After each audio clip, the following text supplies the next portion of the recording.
Hail and well met, travelers! My name is Jordan Tries, and welcome to Pineapple Shaped Lamps presents The Fellguard, a D&D campaign that I am running. Jordan Tries, the Dungeon Master, but no adventure is complete without adventurers. So let's visit our humble adventurer party.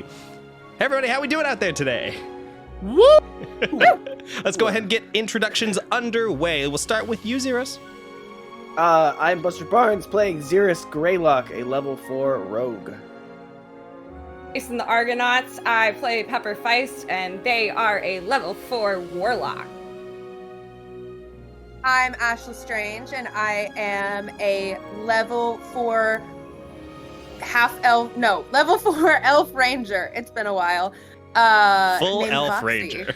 Full elf ranger named Voxi. Full ass elf. Ass elf. I'm an owl hoot, and I'm playing a mostly human Eldritch Knight fighter named Oliver Shakestaff. Human part. And once again, I am your humble dungeon master, Jordan Tries. I am a level 31 human bard. So we've got a couple things that we want to promote here real fast before we dive into all the opening credits and all the fun stuff. We've got Winecraft, which is happening this Friday, starting at 7 p.m. Eastern. I unfortunately cannot be there, but the Breader Man and a special guest will be in attendance. So go ahead and make sure you click follow or click subscribe so you can be notified the next time that we go live. We stream this game every single Wednesday starting at 7 p.m. Eastern, and then the subsequent Monday we show a rerun. So if you'd like to see more of that, please again follow or subscribe. And that's not all. We are getting ready to do our brand new sketch show, Gotta Sketch 'Em All, which is a Pokemon-based sketch show that's going to be live in person in Wilmington, North Carolina. That's going to be on Friday, June 24th, and Saturday, June 25th. So please mark your calendars for that. It's going to be an excellent time. You can visit our website, pslcomedy.com, to get your tickets, or you can check out some of our social medias to see where tickets are being sold as well. Please consider going to see it. It's going to be a really fun time. In the meantime, hey, you roll the credits. Listen.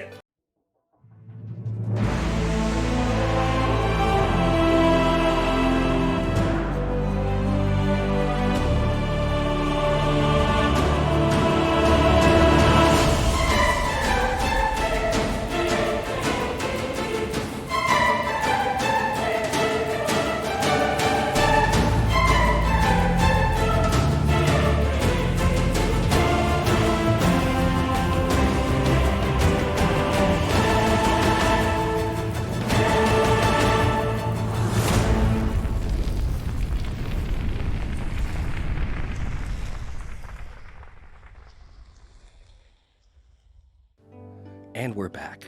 So, previously on the Fellguard, the group was hunting a beast in the Pinefell Grove. While they were investigating the scene where the first attack took place, Oliver noticed that there was no sign of blood or struggle, save for some claw marks on the carriage itself. He figured the monster must have been a flying creature, and then sent Voxi off to gather some meat to use as bait. Voxi went out hunting and came back with a rabbit, and while bringing it back to the group, she was ambushed by a winged creature that Oliver recognized as a wyvern. The creature carried Voxi away, and the group gave chase using Oliver's familiar, a snowy owl, but unfortunately the forest and the rainstorm made it difficult to track the creature. Oliver sent his familiar off to follow it.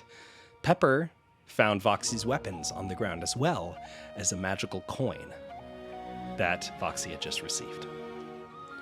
Oliver, having been stabbed by the venomous tail of the wyvern during the scuffle, was struggling to move, and the venom was beginning to take effect and causing him pain. While they were hunting the creature, Oliver and Xeris had a chat where some backstory was shared. Oliver told Xeris about his financial situation, which is not looking very good. He just had to recently sell a bunch of books in order to make rent, and he's currently living out of a broom closet at the Fellguard Hall. And Xeris told Oliver about his parents who were missing, and a locket that they left him that was sealed using a magical spell. The group then learned that the creature had a nest up in the mountains to the north of the Pinefell Grove and rested for the night with the intent of hunting in the morning. Pepper then gave the coin that they have taken from Voxi to Xeris to prove that they can be trusted, and that night, a figure dressed in leather armor snuck into the camp and landed a deadly blow to Pepper, killing them. Right before they died, they were able to send a message to Xerus. Xerus woke, saw the attacker and Pepper's corpse, and used the coin to reverse the death of his friend. Time then reset to just before the attack, and Xerus defended Pepper's life. The group defeated the attacker and were able to talk to them for just a brief moment before they unfortunately killed themselves using a poison capsule. On the body, they had a note that had a picture of Pepper and instructions to kill them, but to leave the others unharmed, and under no circumstances were they to attack Xerus. The next morning, the group tracked the wyvern back to its nest and realized that because it was nesting, they would have to non-fatally trap the creature according to the laws of the Fellguard. The group fought the creature with Pepper binding it using magic, Oliver combating it face to face using his polearm, and Xerus saving Voxi, and in the end defeated the creature and tied it up using rope. Oliver sent his familiar out towards Glint Harbor to deliver a message to the Fellguard chapter there to let them know that they had captured this creature and to relocate it. The group then looked out across the treetops and could see Glint Harbor in the distance. All the trees around it had been cut down, leaving nothing but mud and stumps behind. And it was there that they agreed that something must be done about the Baron. So, we're going to start our session a couple days later as the group is slowly making their way back towards Dawnspire. You pass through the gates. At this point, it's rather early in the morning, probably about 5 in the morning or so. The sky is just starting to turn that wash of blue. You can see a couple birds fluttering around the terracotta roofs and the white walls of Dawnspire itself, and at the very, very tip of the spire, you can see the light is just beginning to hit it. Everybody leaves to go to their respective homes. Pepper, you help Voxi up to your shared apartment. Oliver, you drop off Xerus at his home, and you take the cart back with Foal, the horse, back to the Fellguard, and you find your closet and lay down to sleep. The next morning, everyone awakens, and you all go down to your meeting spot, the breakfast hut, where breakfast company normally meets for breakfast. It's an early morning, the sun is shining, there are birds chirping away in the town square. It sounds very, very busy at this point.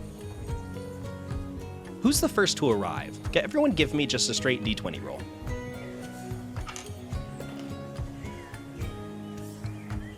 $11. Okay. You're muted, Voxi. And I had a 10. 12. 11, 12, 10, and Pepper? 13. 13. Oh, All it's a right. straight something. We got a flush. I don't You all arrive generally at the same time. We'll say that. Pepper, you're the first person to arrive there. You gather your food and sit down at your normal spot over by the large fountain. And one by one, everyone begins arriving. You can have some opportunities to chat if you'd like to. I'm Discussing the what last happened one to the last arrive. time, yeah. Right, I'm the last one. Uh-huh. I'm just gonna walk up and sit down, not get any food. Good morning, everyone. Glad to see that you're all still alive. I died in my sleep last night. Oh, Yeah, I'm glad to see that it did not take. exactly. Nothing can kill me. We, still need to get paid for this wyvern job, I believe. I was not there when you all, met with the clients, so I don't actually know where to find them. But we yeah. should... can It's take care of wait, oh, I wrote, it's Kira's Amber, at the big, Yep, we gotta write that down. the Moonlight Grove. I remembered this off the top of my head. We got there in the end. Yes, Kiris Amberfall, one of the shepherds who works at the Moonlit Grove. Oh, I didn't write down the fall part. I just wrote the Amber. That's close enough. Voxi, did you sleep well last night? Well enough, considering. Yes, I do hope that you're doing all right after the misfortune that you met the other day. Yeah, it it wasn't great, but I think I'm all right now. This is the way of the Fellguard. We must be resilient, especially when we were so successful. Was that inspiring? Did I do a good job? It was really inspiring. I think you're getting better at this. Very good. Straight. Practice you makes get perfect, a lot better. Oliver. Yeah. Well, if everyone's finished their breakfast, I believe we have some things to discuss.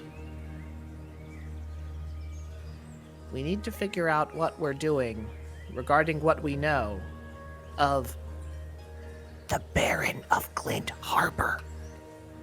I don't think you need to whisper that. Oh. Just talk Yeah. quietly. Shout it. So, let's go over all the evidence that we have. I witnessed from a distance the city of Glint Harbor and the deforestation that is occurring around the city's walls. The bandits that we fought several nights ago, we have evidence. Yes, we do have evidence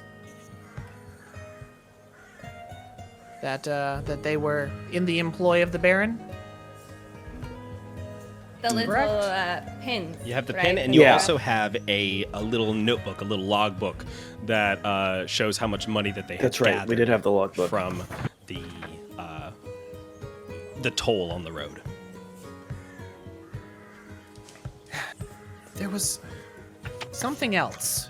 I'm forgetting what it was. Was it FVT? Yeah, he the Fenric, Virus, Tyrese, or did I get that right? Yeah.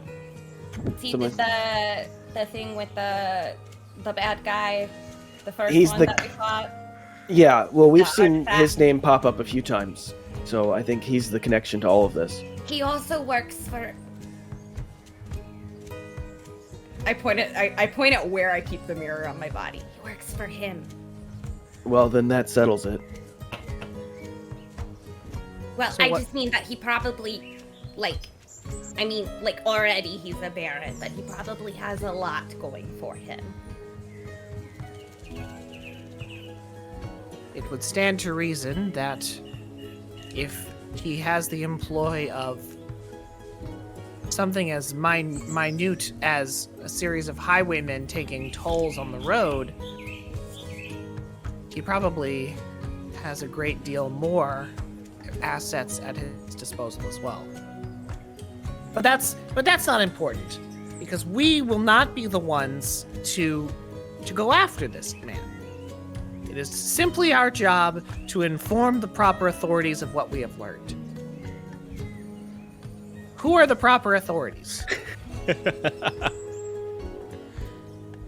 What if the proper authorities are also in on it, Oliver? Goes all the way to the top. I mean, the last, proper authority figure that we met, the mayor, was also, connected, so it might...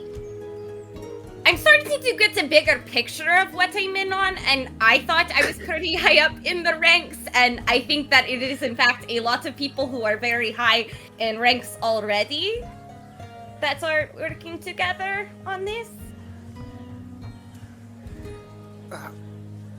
Dungeon Master, Yes. what do we know about the leadership of Dawnspire? Dawnspire is the capital, right? Yeah, it is. So you know that Dawnspire is essentially run with a council.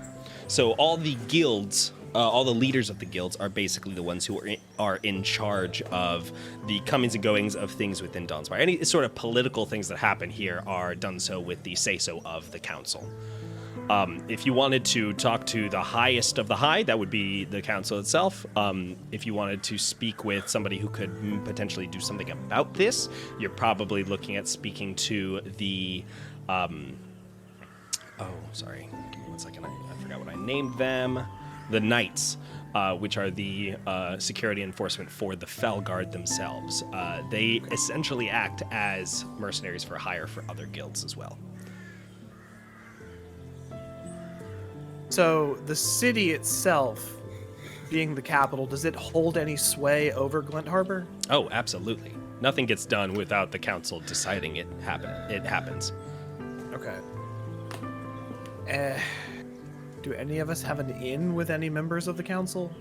Do they have like open court at any time of day? No, not open court. They normally get called for meetings. But you do know someone who knows a champion, which is essentially the highest level of hunter that you can get. I turn to Voxi. It is very likely that our most reliable in with anyone who can do anything about the situation that we're discovering is most likely the and I gesture in the general vicinity of where she's keeping the coin. Mm-hmm. You mean the? Do you want me to? You want me to use it? Out of game, I've completely forgotten this gentleman's name. Jaren Ovo. Jaren. Yes. Jaren, yes. I go. No, I'm talking about Jaren. The two of you are close. Yes. You want me to call him? But can we trust him? That is a very good question. Well, Voxi, you trust him, right? I did. And then, I learned some things about him. I don't know that he is who we think he is. I'm not sure that I know where his allegiance lies anymore. So I don't know that we could. I don't know anymore. But if it's our only shot, it's our only shot. Maybe we just asked the right questions. Is there any possibility that you could use his sway to get us an audience with someone higher up without having to tip our hand to him? Maybe just ask leading questions about if he knows what's going on in Glint Harbor. We might be able to do that. I think maybe if we all go talk to him, we all might be able to kind of maneuver the conversation in a way that doesn't tip our hand, like you said.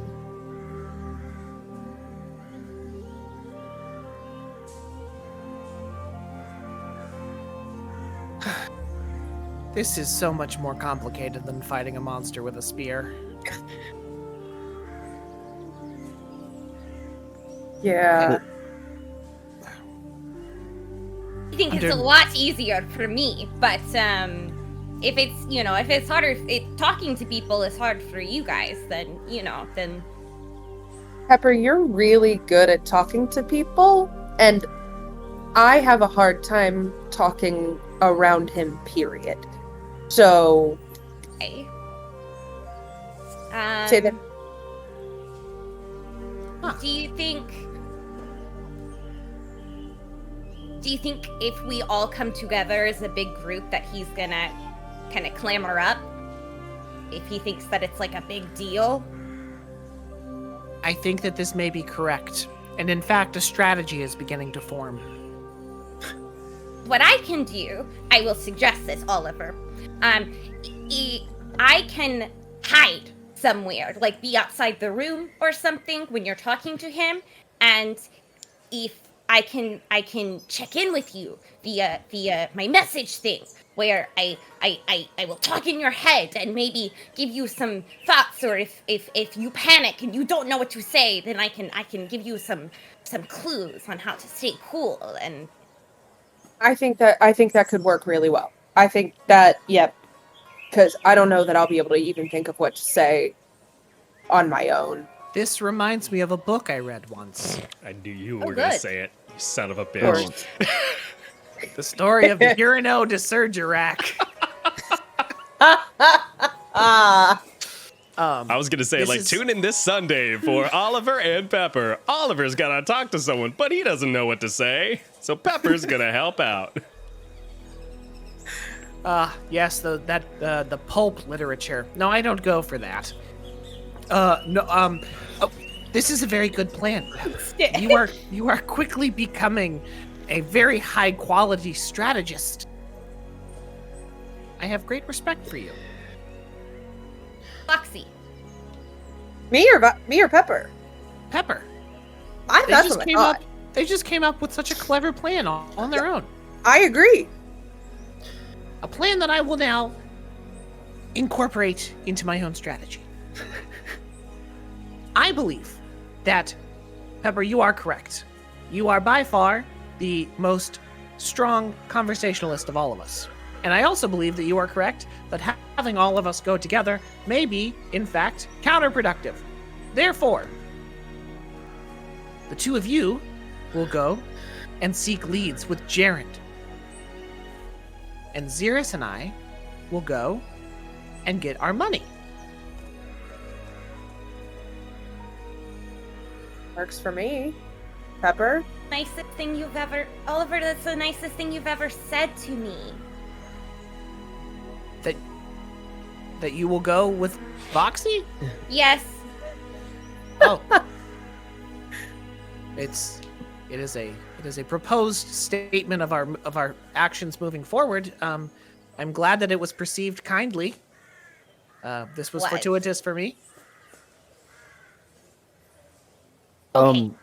Before we split up, one thing I want to say.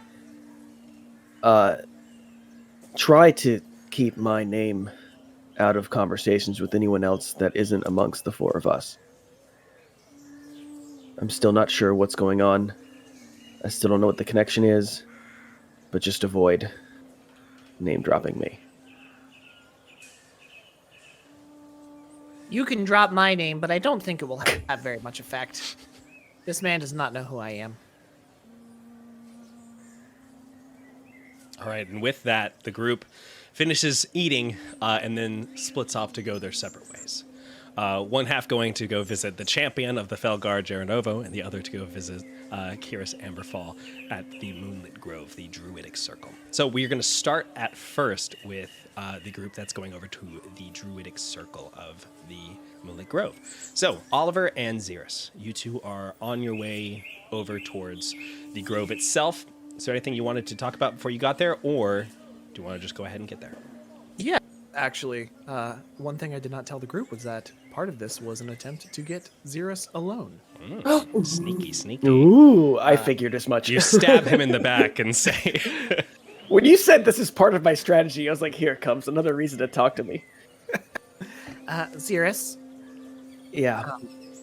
I know that the two of us made a commitment to not tell the truth about our personal situations to the others. I want you to know that I have upheld this since yesterday when we saw each other last. Yeah, I believe you. Very good. I have had an idea that has been formulating for the last several days. Okay. The locket that you showed me, I believe that the lock is being held closed magically. Yeah, And- as you said.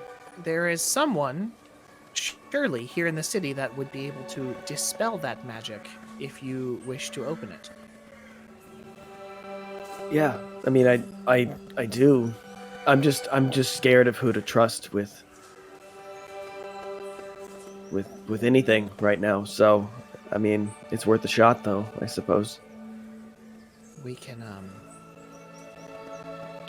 look for someone to do it, and perhaps even formulate a plan on how to do it subtly. Yeah, I'm in. Perhaps we can go to one of those seedy establishments that doesn't ask any questions. I read about them in a book once. They write books on those places? Not historical or informational books, but fictional pieces, yes. Many, in Oh, fact. yeah. Well, I was about to say, I feel like those places don't want books to be written about them, so. Or at least not accurate ones. In any case, perhaps we can look into that as time goes forward. Or we can do it today if you'd like. We might have time. Very good. Is this a handshake moment, a hug moment? Let's just, I'm just gonna pat him on the shoulder. Just. I'm gonna use the same arm and like pat back. Form like a bridge between our shoulders. Something like that. All right. The two of you head over towards the Druidic Circle, which is a large two-storied glass building, or excuse me, three-storied glass building that is held in place with these lines of dark metal. As you approach it, you step inside, and all of your glasses immediately fog up as you are hit with this wall of humid, warm air. Let's see here. It's almost like a jungle inside as you step in. This chorus of insects and birds and other animals that are filling the air all around you. You walk down the pathway that the rest of you actually visited the first time, that lead towards a large clearing covered in light pink marble and a small river that slowly trickles around back into the jungle. Set up on this marble are a bunch of tables and desks with druids who are all working and writing away. As you walk in, a couple of them look up, and one of them stands up and approaches the two of you and says, "Yes, can I help you?" I'm just like, I look at Xeris. Oh, because you weren't here last time. Is this the person that gave us the job? This is not What? Xeris. You're looking for Kyrus. What's his name? Amberfall. Kyrus Amberfall? Yeah. We're looking for Kyrus Amberfall. Oh, good. Yes, he's right this way. Come. He leads you over into another little nook, almost like a gazebo that has a desk set up with a rug down in the bottom. And sitting behind the desk is Kyrus. He is a shepherd of the Moonlit Grove. Again, you see this elf with straight white hair that goes down past his shoulders with hawk-like facial features, very sharp. He's wearing these dark brown and green robes. He stands up and sees you two approach and says, "Oh, good. I was hoping I would see you today. How did it go?" We completed the mission. Wonderful. And what was the beast? Wyvern. Interesting. A wyvern. You don't normally see those up that north. It was in the Pinefell, you said. Yeah, I think it was protecting its, trying to protect its young because it had babies. So we ended up not killing it. We just subdued it. That is interesting. He goes back and he goes behind his desk, and you see him flip through a couple charts, and you can see that he's got a map of the dueling serpents. And looking on it, you can see that it's covered in these small dots that are all around the area. You can see a couple of them are green, some are purple, some are red, some are blue. And he looks down, and down over on the Amber Coast, right to the sort of most western part of it, you can see that there's a huge collection of these orange dots. And he looks down at it and goes, "Typically, they breed down there, and they usually nest in the cliffs on the seaside. They like to use the currents, you see, as they fly, the wind currents." Interesting. And you see him go, and he peels off one of the stickers, and he puts it up in the Pinefell Grove. and then goes, "Oh, I'm terribly sorry. Where are my manners? Please, would you like anything to drink? Would you like to sit? I've got your payment, of course. Give me one moment." He goes behind his desk and he pulls out a bag, and he says, "Offer was 30 gold per person. It's just, did the other two not make it?" No, they're very much alive. We just split up today. Yeah. God, okay, good. Sorry, didn't want to make a scene. Well, it's all yours. Consider this job finished. I will go ahead and notify the Fellguard that the bounty is closed. Thank you. And I stand back up again, having sat down like 5 seconds ago. Grab my giant bag and all right, I guess our business is done. Oliver, give me a perception check. 11. Wait, no, sorry. 13. 13. With a 13, you can see that there are a bunch of like grayish blue dots that are spread out in almost a ring pattern around the south, the almost like mid-south part of the Dueling Serpents. It's a very interesting setup. What is that there, if I may ask? Oh, well, those are, we're tracking a couple of bullets. They've sort of gravitated away from their typical territories. It's interesting. They all seem to have spread out and away from where they typically roam. Is there a bullet on Springshire? There was. No, I mean, sorry, a sticker. Yes, there is. Okay. Huh. We killed that one there. And I point at it. Oh. Was that a bounty? At the time, it was not a bounty for a bullet. It ended up being one. All right. Is it normal that they're forming sort of that ring-like pattern there? No, actually, it's strange. Typically, we don't see much movement from them. They don't need to travel around due to the seasons, you see. And they live down in the coast, so it's not too difficult for them to stay warm. It's almost like they've all decided to just roam their separate ways away from their regular territories. And they, are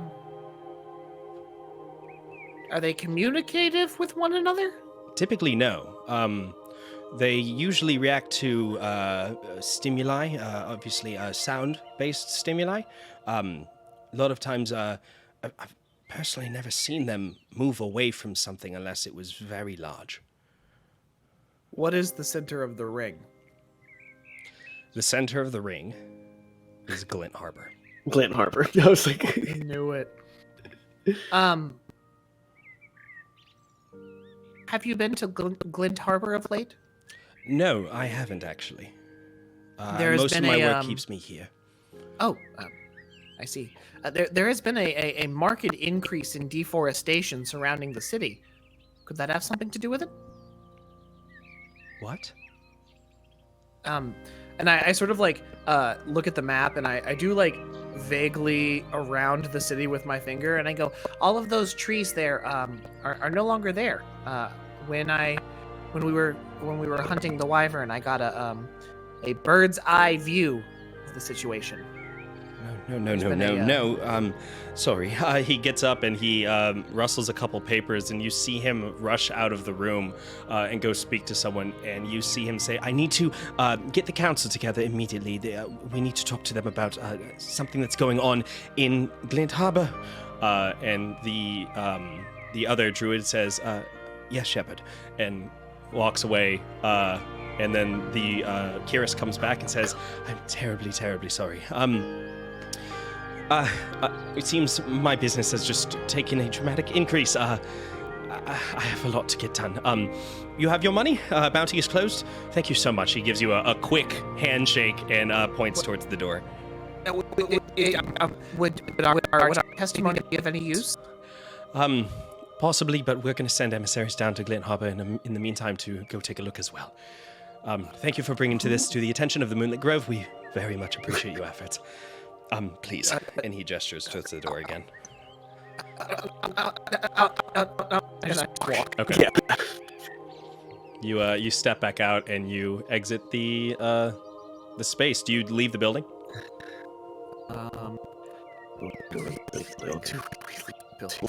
I mean, there's an opportunity for us to speak in the jungle without being heard. There's a pathway that leads between the area where the researchers are and where the front door is. If you wanted to walk down that way, the jungle's pretty thick.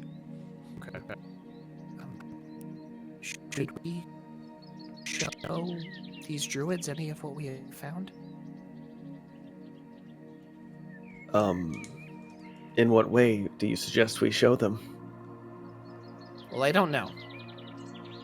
But, there is this could be an inn.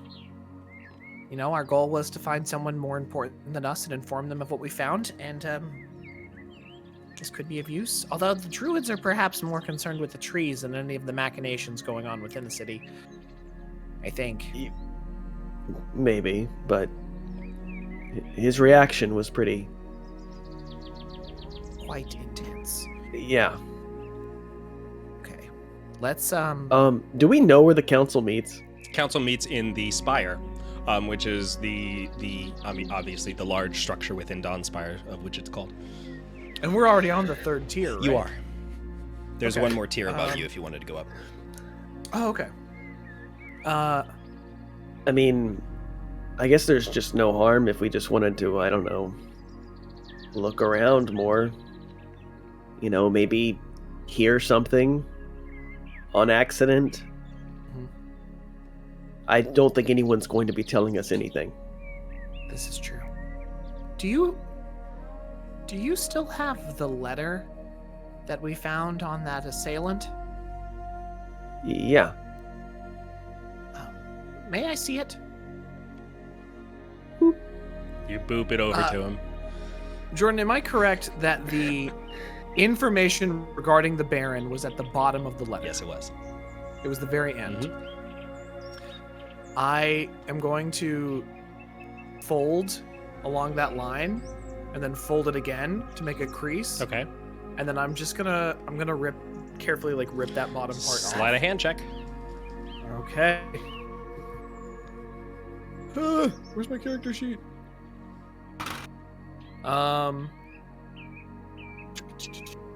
9. Okay, yeah, it tears pretty easily. It's paper. You fold it and you prep it properly and tear it along the edge. It is clear that this has been torn, but it's not like, it doesn't look like it's jagged, like somebody carelessly ripped it off. Okay. The relevant information with none of your identifying information, and I hand the top part back to him. So you hand it back, and as you can see, Xeris, Actually, I'm gonna hand both halves to him. It- I feel like this is his to have. the part that you handed back says, "When you get back, we need to discuss the situation in Glint Harbor. Since the fish all vanished, he's been repeatedly threatening the council. I don't have proof yet, but I believe he's planning something. Call it a hunch. Thank you for all of this, Delzira. We owe you. See you soon? ?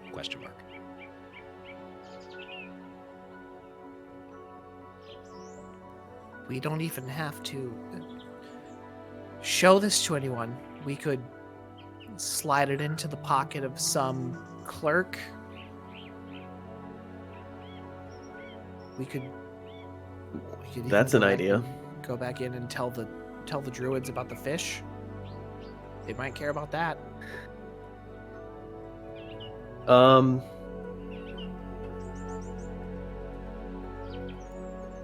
I like your idea. Let's go listen and then decide what we want to do with this. Oh, okay.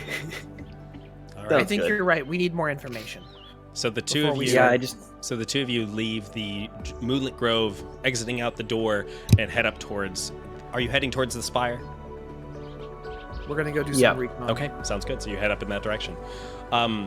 Flipping back over to Voxi and Pepper. So the two of you are in the Fellguard headquarters. As you're walking through, you can see a couple more hunters are milling about. Every so often, you pass by one of the trainers who's down there, and you make your way over to the archery range, where Jaren is often at. Yes, Pepper, did you have something to say? Ooh, you are muted. Pepper simply cannot speak. It might be your microphone. All right, we'll skip you for real quick. So, you approach the archery range. First thing that you see, Voxi, as you walk in, is you can see Gerund is sitting there with his bow, and he fires it and stabs into the Pepper. Speak. Can you hear me now? Yeah, we can hear you now. Okay, I'm fiddle with the settings for a second. Sorry. No worries. It happens to the best of us. And Pepper is and the best of us. And the worst of us. So. It's true, obviously. The best of us, it was the Should be worst good. of us. Okay, so can I Yes. talk to Voxi before Yes, absolutely. they go over? Yes, please. Okay. I was going to ask that as well. Okay, Voxi. So, I was thinking that we can go. I think maybe the best way is to go about this as that we saw or our group found out about the deforestation in Glint Harbor, and that's your home, and it's really concerning. And has he heard anything about that, or does anyone know anything about that? I think that's a good angle to come in at this on, because that doesn't necessarily say anything about the Baron, but Yeah. but if he knows that it's the Baron, he might show some signs of that. Also, I have a crazy proposal, but only if you're Okay. feeling very risky. How risky are you feeling, Voxi? As risky as you can support me in being. Okay, so I thought maybe that if we really want to see where Jaren's allegiances lie, you can say that the name Fellguard keeps coming up in our travels, because that's true. You really don't want to lie here. You want to just tell the truth and skirt around everything else.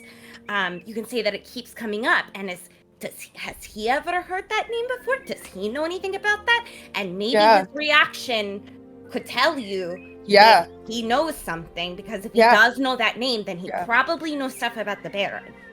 Out of game. Yeah. Dungeon Master. Mhm. Silly little question. Does astrology exist in this world? Absolutely not. I didn't know if there was some way I could go about trying to drop the Virgo, somehow work it into a conversation. Canon that astrology is illegal in the Dueling Serpent. It's Jordan's perfect dream world. And, and there's no astrology and no birds. No birds weirdly at enough. You do know why Jordan hates astrology so much. Oh God, he's Why gonna is say that? something. He's a Taurus. I was Boo, all of you. I was gonna say, is it because he's a Taurus? All right, all of you are losing hit points as we speak. Yeah. All right. Well, back in game. Someone clip that. All right. I'm totally gonna call Jaren a Virgo. I feel like you're such a Virgo right now. And then I roll nat ones for the rest of the game. Weirdly.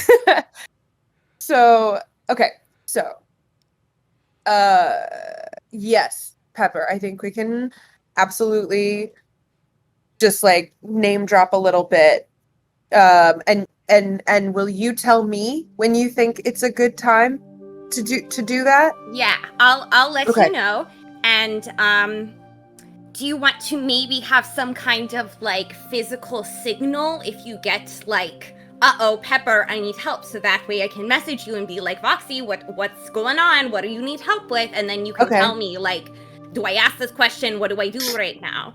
So maybe if you I don't know, scratch your nose or something, then How about if I'm a little sniffly out of game, so I don't want to scratch my nose, because I might do that for real. please don't do that. How about if I go or just the hand motion of If you touch your chin. Holding, if I do something like Okay. this. Okay, that's fun. Yeah. Mhm. Interesting. I like that. That's my help me wait, what do I do motion. I'm just gonna constantly be talking to him like this. Just like a casual, normal person does. Maybe let's workshop it. And let's say that maybe if you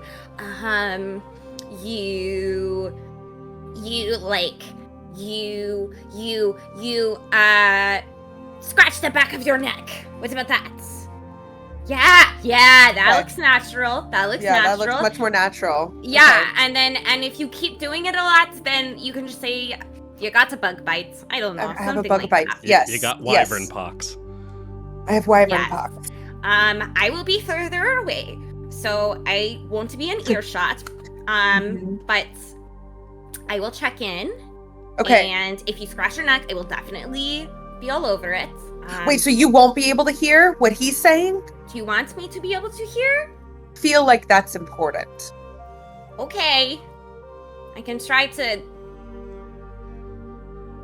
There's no good way to hide in an archery field, is there? No, unless you were shooting the arrows. Oh, Voxi. It's time to shoot some arrows. I mean, yes. I have a bow, I think. I think you have like a short bow or something. That or could a crossbow. be fun. I have a crossbow. Yeah. So I will go practice that. And I will be checking in and minding my own business. And, if something comes up, then let me know. Yeah. Okay, great. Cool. Perfect. This is a great plan. This is a great plan. The two of you walk up to the archery field.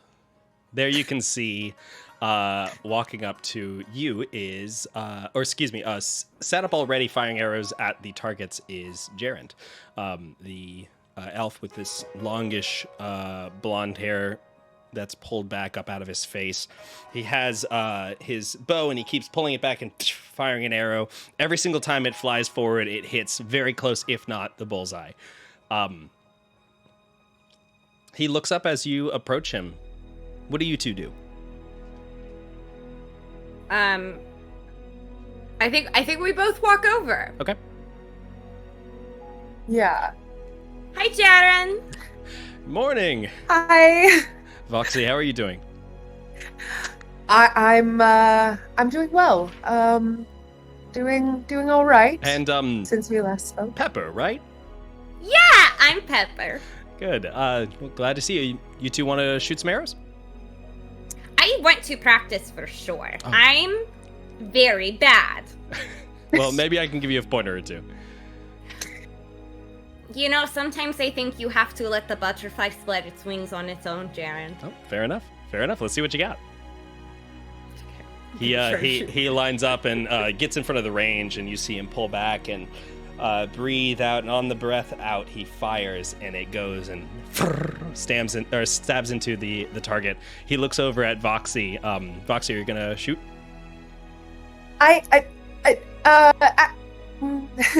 Actually, I was hoping I could talk to you for a moment alone. If that's all right. We can just step. Yeah. What's up? He takes his bow and he puts it down on top of his foot and sort of leans on it for a little bit. What's going on?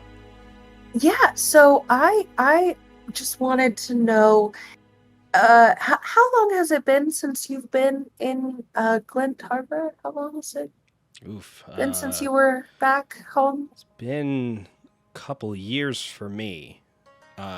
Yeah. Yeah, I was there there was a manticore incident that happened just outside Glent Harbor. I was there for a couple of days. Went to this great tavern. I forget the name, but then I was there there was this troll that was causing havoc down there. That was a messy one. Yeah. And then, I think it's probably been about 9 years since I was down there. Why? What's up? Oh, so yeah. Wow, long time. Yeah. I was wondering if you knew about the deforestation thing that's happening No. down there. What's going on? That's a good question. I'm not really sure what's causing it. But there's something happening. Okay. And Have you talked to the druid circle about Voxi, this? Voxi, what's going on? Voxi, Voxi, what do we need help with? You start pinging Voxi, and as you do, a person steps up who has a short bob of red hair.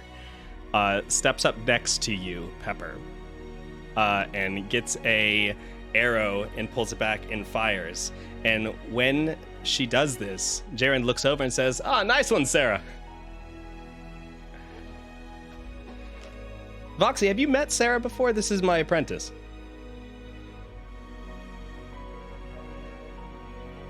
no, I haven't met Sarah. I haven't met Sarah before. Sarah, it's really nice to meet you. She goes, sorry, I just Voxi, stay calm! Voxi, stay calm! Stay calm! It's okay! It's okay! It's gonna be okay! Breathe! I will distract Sarah! I have a really big bug bite on the back of my neck. I'm sorry. Voxi, Voxi, you stay look calm. like you're We're doing struggling. okay. Are you okay? I'm fine. If you got bitten, you might want to check out some of the medics. The researchers it's might have an okay. ointment or something that can help with that. It's fine. It's just. Sarah, do you know about any ointment that we Voxi, can get Voxi, say you're emotional about the deforestation in Glint Harbor. It was I'm very just hard really- to see for you. I'm really emotional and itchy about the deforestation in Glint Harbor. Is all. Oh my!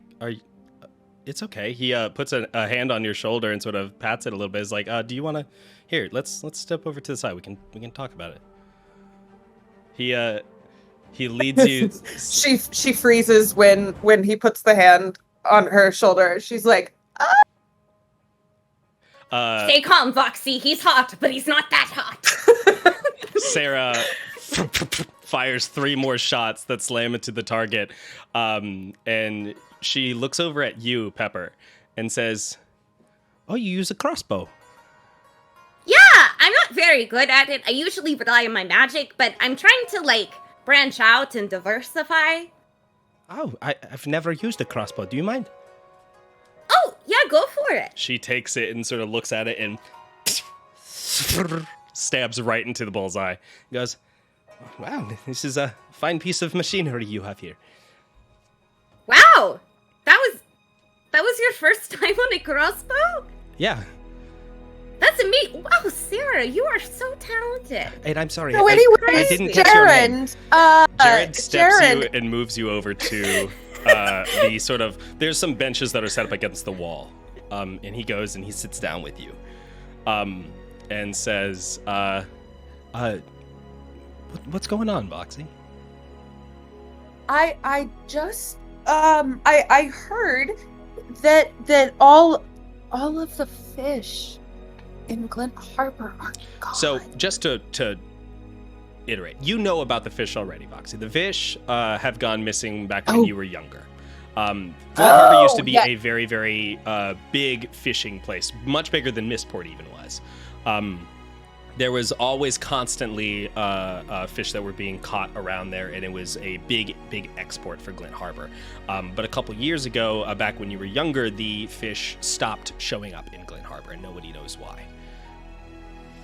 When I was young. Yeah, and it killed the industry. Forgot that timeline. It made the town poorer than you can imagine, which is what you grew up with. So, okay, then rewind 3 seconds. You Jaren, flip a coin. were you... I flipped the coin really quick. no, you don't. Jaren, were you there for the great fish disappearance of insert year here?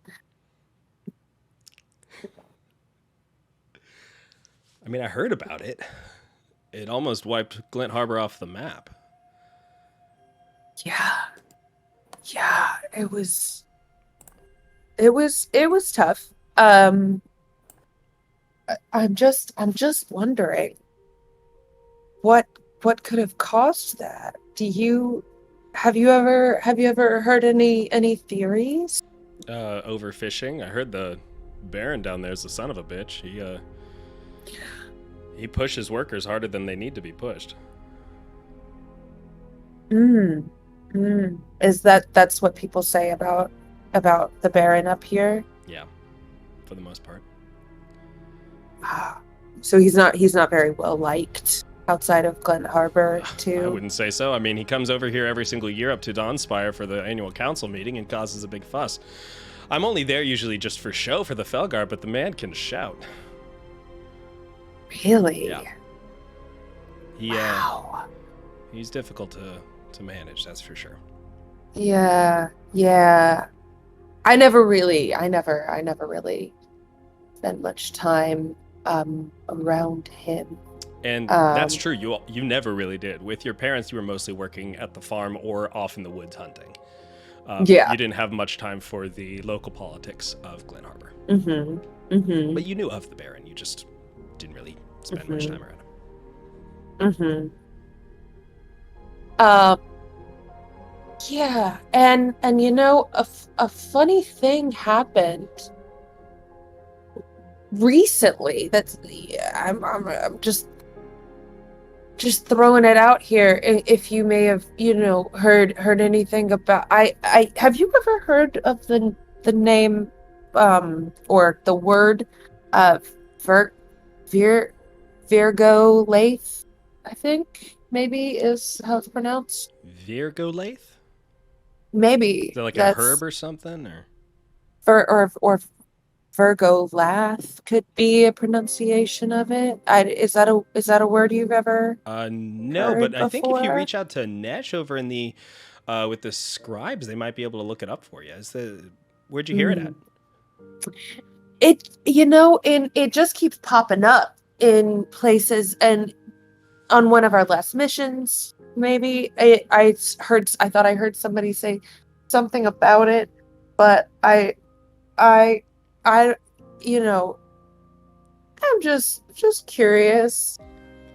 We cut back over to Pepper, who has Sarah in front of them. Yeah, so with message, you can respond in your head, but I have to speak out loud. So, I think, can I roll a perception check to see if I even notice, or if I'm just so caught up in what's happening with Sarah? Yeah. I definitely don't notice. I rolled a 2. Sarah looks at you and says, "Your jacket, it's stunning. Where did you find this at?" Oh my gosh! Well, I kind of go to thrift shops a lot. I love thrift shops. You get it. You understand. What's your favorite one to visit?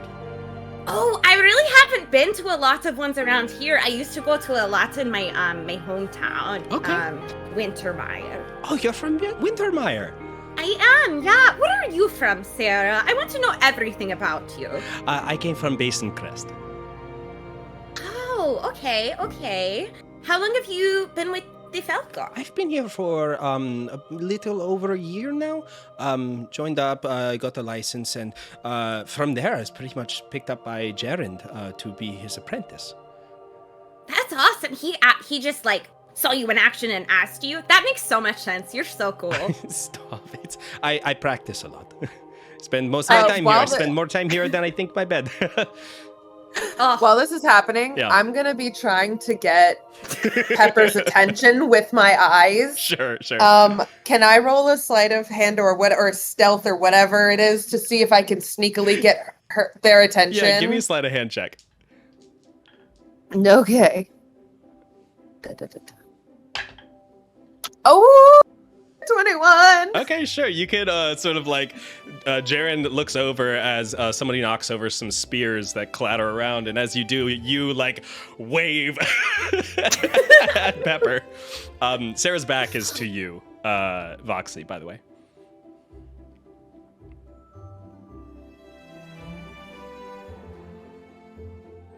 I'm gonna do finger guns to point for message. Okay. I'm gonna say, so, Sarah, what are you thinking right now? I'm just sending the message to Voxi. The message is, what are you thinking right now? Yeah. So, Jaren, you can respond in your head. I just have to say this out loud. Sarah looks at you, Pepper, and says, I'm not sure.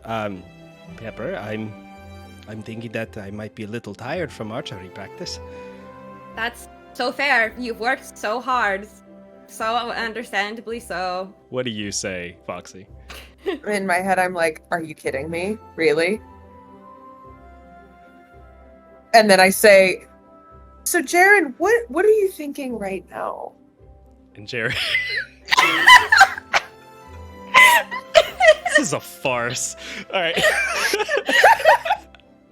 Jaren goes, I'm a little confused. You and me both. I think that you should go visit maybe the scribes. They might be able to tell you about this Virgo... What was it?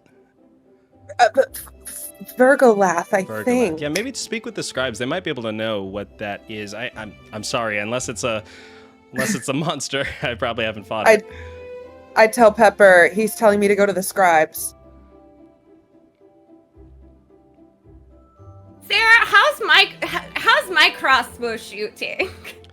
If can you make my form better? I don't really know how to. I just kind of have this. I've never really even shot it, to be honest. She looks. Any of this coming to me? No, none of this is being said to you. She says, of course. And she goes over and she takes your hand and she does the back behind you with your arms to hold up the crossbow, and is over your shoulder and says, so you need to point it straight down range, and as you do, breathe out, and on the breath out, that's when you will fire. Okay. I try to shoot the target. Go ahead and roll to hit with advantage. With advantage. Okay, thank you. Because you're being guided by someone. Okay. That is a oh, how interesting. I never even equipped my crossbow. And to be honest, that is a 16. 16? Yeah. Right into the center of the target. And Sarah goes, wonderful. First try. That was so good. Gosh. Oh, Sarah, you're an amazing teacher. Yes, a teacher is only as good as their student. You're so nice. I try. Wow, we should hang out sometime. You're so cool. Yeah, I'm actually going to head out here soon. Do you want to grab some food? Oh my god, of course. Okay. I mean, I was going to shoot for another 20 minutes, but if you'd like to go now, we could go now. Oh, I should go. I came here with Voxi. I should go check in with her real quick. Of course. And then we'll hang out. Of course. Cool. I skip over to Voxi and Jaren. Yeah.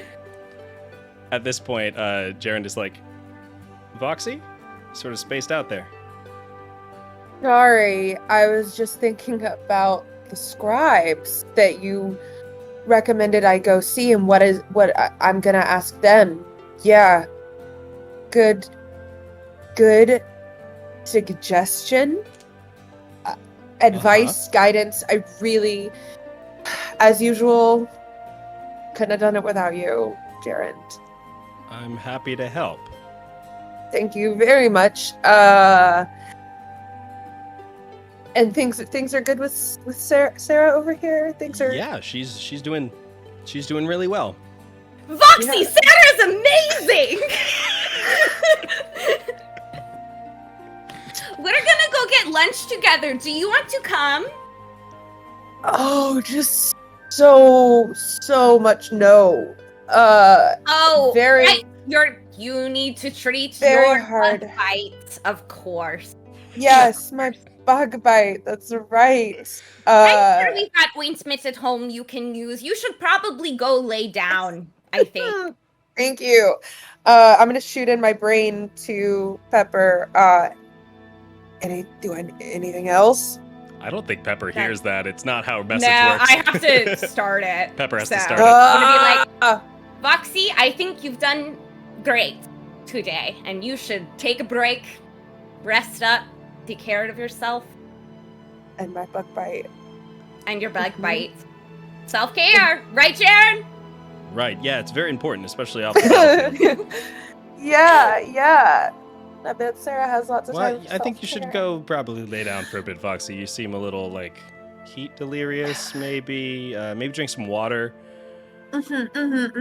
Yes, great idea. Thank you. I'm gonna go do that, Jaren. Yeah. And Pepper, have fun on your lunch date with was it It's Samantha? It's Is Sarah. that your name?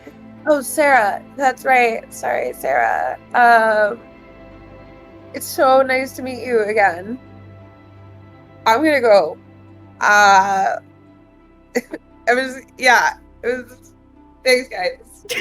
Nice. Okay, inspiration for you, Voxi. That was very good.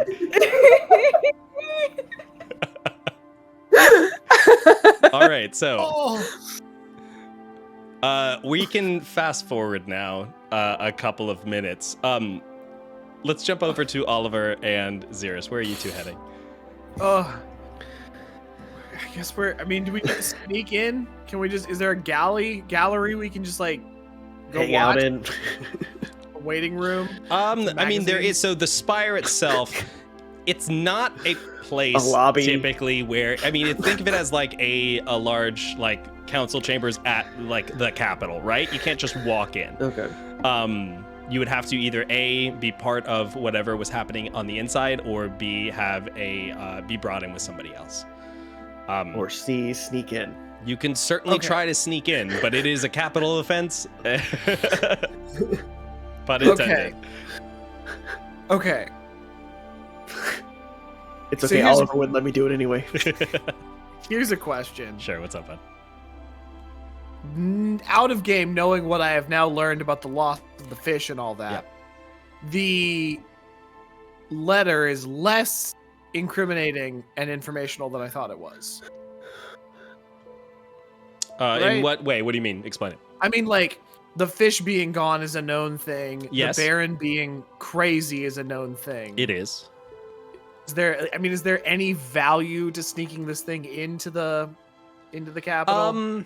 Probably not. Anything that you would tell them, they probably already know themselves, I will say. Okay. I think that it would probably behoove you to join up with the rest of the group and maybe compare notes. Okay. Yeah. That sounds like a plan. So we're walking towards the council, and I go, Wait! This is a Yeah. bad idea! Oh? What was I thinking? Let's go find the others. and then I'm gonna summon the owl. Mm-hmm. And I'm just gonna tell it, go find the other two, and then tell me where they are. The owl takes off and flies off into the sky. You two begin walking. Do you want to stop in at a shop and see if anyone can cast that spell for you? I guess it's worth a try. All right. Let's see. Where? No, the bagel shop's not going to have anyone. I mean, is there any like Bagel Hut. like a we cast this spell for you, or like selling scrolls? Your spells maybe? are us. You Honestly, see. selling a scroll might not be a bad thing, because if I can afford it, I don't know. Let's see here. Well, we just got a bunch of gold. Yeah. You see a store as you've been walking with a large, like a large gold and black sign. On it is a skull that is mouth wide open, and the words that are pouring out of it are the words "the laughing skull."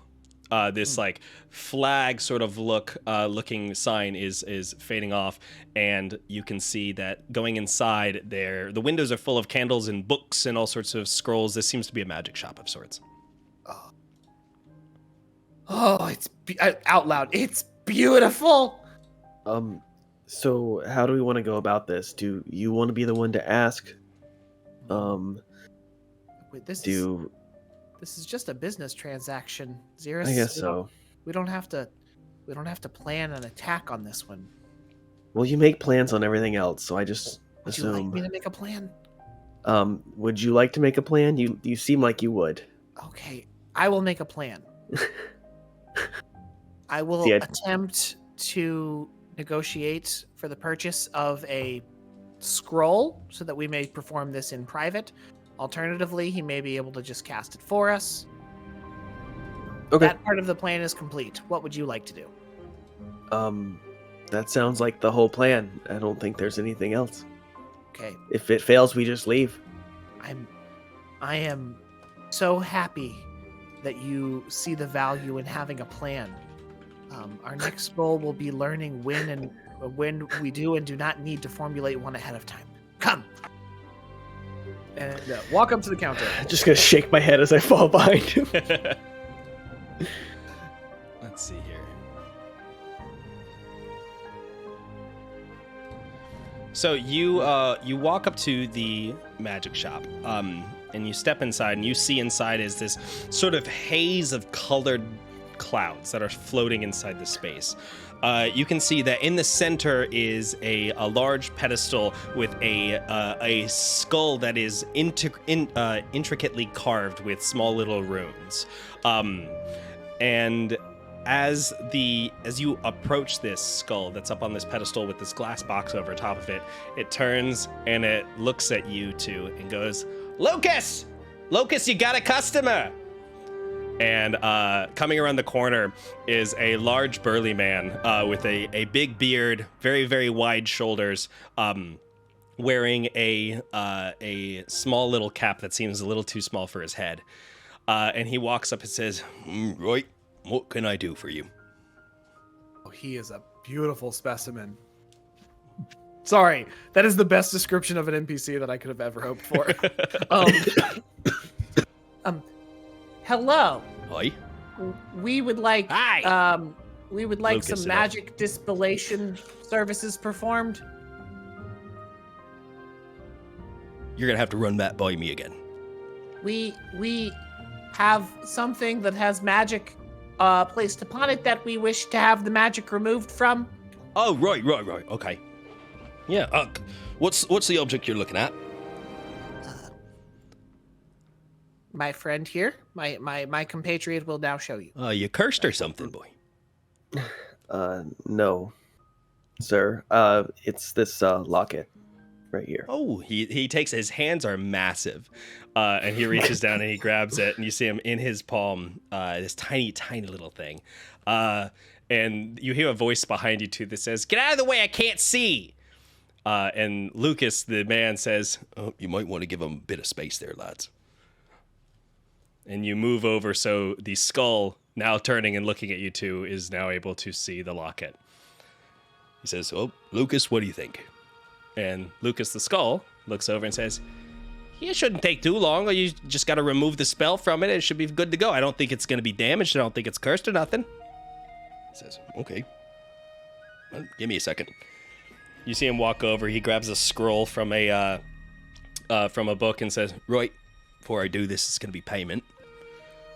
Yes. In order to cast this, you're probably looking at, we'll call it 20 gold pieces. Deal. All right, 20 gold.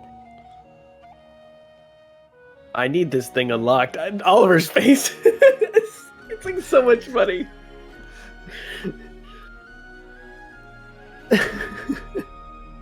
I will. Are you I will- Oliver? Do you have something else to add? Do you have I'll- another suggestion? I will. Are you sure? I mean, you know how long I've waited. What? Yes, that's fair. And then I'm gonna I'm gonna reach into my bag and hand Xeris 10 gold. "Okay, you do that." You don't have to do that. I know, but I think that it is You and I are, it helps when just take it, please. Okay. Just take it. Come on, let's move this thing along, okay? Okay, Lucas, here's no 20 need to gold. be rude, all right? They're paying customers. They're paying. Sorry, Lucas. Right, one moment. He opens up this scroll, and you see him read from it. He takes his hand, he holds it over top of the locket, and there's this like heat haze that comes off of his hand before there's a whoop sound that appears around the locket. The locket shakes for a brief moment and then opens up. Thank you. I'm gonna grab it and then not without letting anyone see what's inside it and run out of the shop. Okay. Noise doing business with you. Yeah. Oh, wait. And then follow. As you sprint out, the skull says, Way to go, Lucas. You scared him off. and the big man goes, Yeah, probably. Wait, are they both named Lucas? yes. Perfect. I'm gonna immediately once I get outside, just open it up or look and see what it is. Okay. Go ahead and open it up. You open up the small locket. And inside you see a small sketch. This is very, very tiny. The locket is almost pocket watch sized. And inside there's a sketch of a group of people. And underneath it there is, in writing, the words, "The Order of Light." And mixed in with this group of people, you can see your two parents.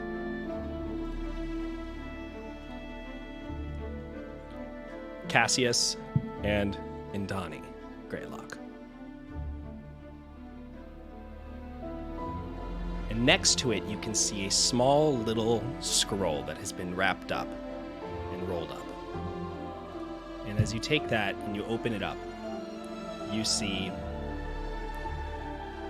written in script, the words, "I know you will never forgive us, but we love you more than you can imagine. This is the only way you'll be safe. Love, Mom and Dad."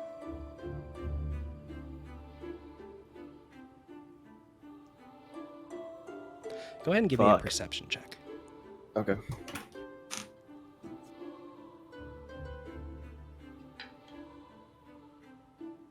$16. Looking through the faces in this sketch, there is one that you recognize.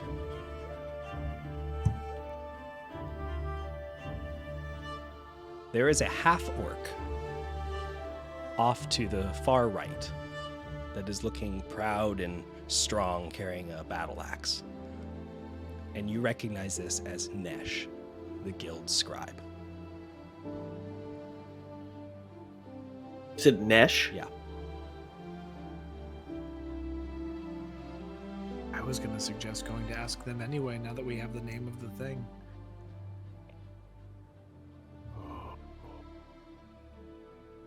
I don't know this. I haven't asked yet. Sorry. You haven't asked yet, yeah. Was it anything worthwhile? I might have a lead. That's good. Was there anything around that symbol that I thought might be the same order? Yes, on the opposite side, the inside of the lid, you can see that same brazier surrounded by lines leading out from it and stars surrounding it. Excuse me. Yeah. It's the group my parents were involved with. It's the Order of the Light. It's the same symbol we saw on the letter. But I also recognize this face. I think he's the guild scribe. Oh, the one that gave us bootleg missions when we asked. Yeah, I think so. So I don't know. I don't know what he knows. I don't know. Do you think he recognized you? It's a very good question. If he did, he didn't say anything. Yeah. Because I feel like I would have learned this information already.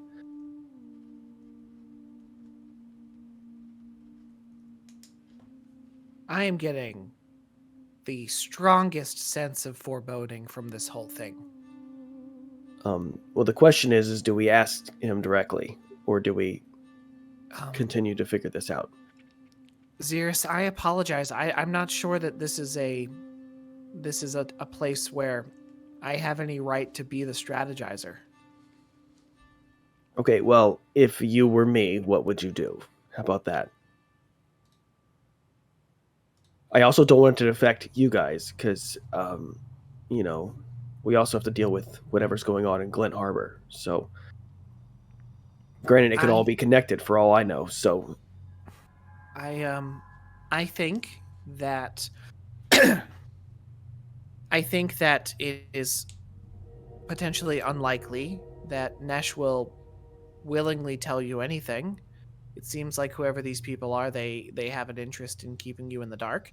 But I also think that knowing this, asking him does not put you in any danger. They seem to have an inclination to keep protect you safe. me. Yes. Yeah, you're and right. that actually brings another question, because why are they so concerned about protecting you? You are a very capable warrior. What are they protecting you from? I don't know, but apparently it was at my parents' request, it seems. Yeah. I don't know. I think yes. If it were me, I would approach carefully, well, but yes. Sounds good. We can start the conversation being about Glint Harbor, and then turn it. Is this something else that we're keeping from the others?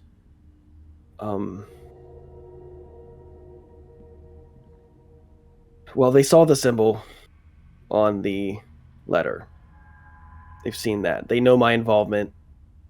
So but now we know that the order that wants to protect me, this guy is connected to. So they can know that. Okay, but we're not telling them that your parents were a member.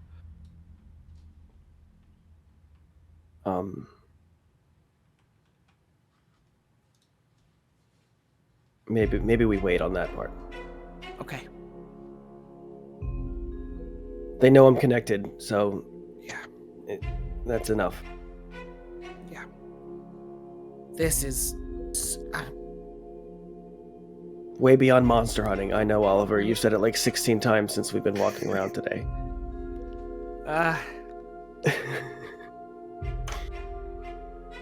It's very easy to defeat your enemies when your enemies have a corporeal form that you can poke with a spear. I'm sorry. Yeah. All right. Well, let's get to that scribe. Beat up with the others. Yes. Any word from the owl? Has it found them? Yes, actually, the owl tells you that the other two are over by the guild hall. Okay, perfect. That's where we're going anyway. All right. So we're going to jump back over to the guild hall. Both of you are in the atrium, the main walkway. These large marble columns lead up to a large opening in the ceiling where birds have flown in and nested. The whole space is covered in trees. And as soon as you two, Voxi and Peppers, see Oliver and Xerus, you can tell that something is off. Something new has happened. They approach you up in the atrium. Hello. Any luck with your friend? I made a great new friend. But did we find out any more information? No. Sorry, I was muted. We're gonna talk about your new friend later, Pepper. I feel like I am in trouble. It's fine. We'll just talk about it later. No, but basically, Who he is the new told friend? us. Oh my God, that's not what. She's really sweet. No, Pepper. I know, but you have to understand, I fell for her charms. No one could resist them. I can't. Roxy, if you got to know her, maybe. We all made a solemn pact that we It's would not hate her Sharon's sight fault that unseen. she's wonderful. We are way off base right now. Let me tell you, Jaren said we have to go talk to a scribe. That sounds like a very good idea. Jaren seems like someone who is very knowledgeable. I mean, yeah, he's Voxi, very do you smart. think Jaren was telling the truth on everything? Can I do a perception check on what I Do an thought? insight check. Insight check. Yeah. That's what I meant to say. A perception of the mind. A perception Wait. of the mind. Oh no. Oh no. We stand Jaren. He can do no wrong. Two. So you were caught up in this conversation with Pepper happening at the same time, and also your feelings of what's happening between Pepper and Sarah were clouding your mind a bit, so it was actually really hard to get a read on Jared himself. It seems like you were having two different conversations and sort of lost track of one. Sounds about right. I don't know. I was a little distracted by somebody flirting with my arch nemesis, but it's I was not flirting. If I was being flirted at, then that is not my fault that I am very charming and attractive. Either way, maybe the scribe is Either the way. perfect place we should go. I think we should go to Yes. the scribe. Yes. I Did you just don't guys? know. Did the thing with Curious go good? You got the money? We Yeah. did in fact get the money, and I portion it out. Yep, so it is going to be 30 gold per person, so add that to your inventory.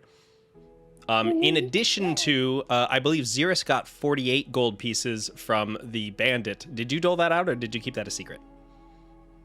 Oh, I forgot about that. Yeah. No, I'll split that, I guess. I feel like I would have split that. I don't know. That was so long ago. I don't even remember how I was feeling at that point. Xeris, where did you get this? You remember the guy on the highway that I was taking my anger out on? That guy. This is stolen money? I mean, that he took the money from people, so technically we're stealing it back, but then using it for good. Well, okay. Since I forgot about that money. we can't give it to the authorities because the authorities are the people that tried to take it. It's the Baron. So, Or I mean, we Oliver, could you use don't it- have to rationalize it. We And, can just take the money. it's not Yeah. like there's any way of knowing who the money was taken from and how much was taken. Well, we did talk about potentially using it as a bargaining chip to talk to the Baron. don't I know if remember that gold conversation, is but- enough for a guy who's probably got a lot in the bank right now. Yeah, it's true. But technically it is his money. It is his money. But To if the it- people! But whatever. Let's just split this money and call it good. How about that? All in favor? Oliver, if you don't want to partake in it, we can just split it 3 ways. This feels so wrong. 4 people.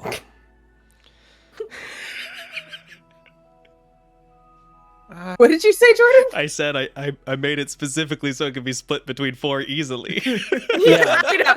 I could Come on, tell. Oliver. I was emotionally manipulating Oliver. Oh, man. Okay. Okay. Sorry. Yes, fine. But we're going to do something charitable with it.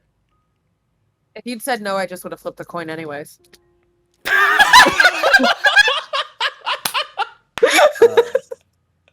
How do I know you didn't flip the coin? Give me the money. Can we just not talk about flipping the coin? Because that's just not something I want to recall at this moment. What do you mean?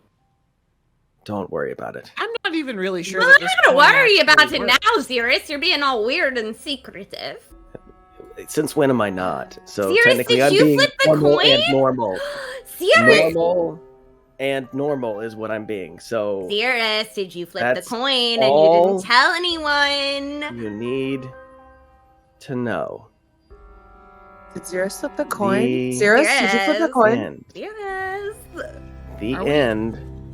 Are we even really Okay. certain that this coin does anything? I have not seen any evidence that it has any kind of magical Trust ability. me, yes, it does. I Voxi. saved Pepper's life with it. Voxi, when you say that, you recall specifically after you saved Pepper's life, the natural 20, in so to speak, Yes. was then redistributed someplace else. And it turned into a critical hit against Oliver later on down the line.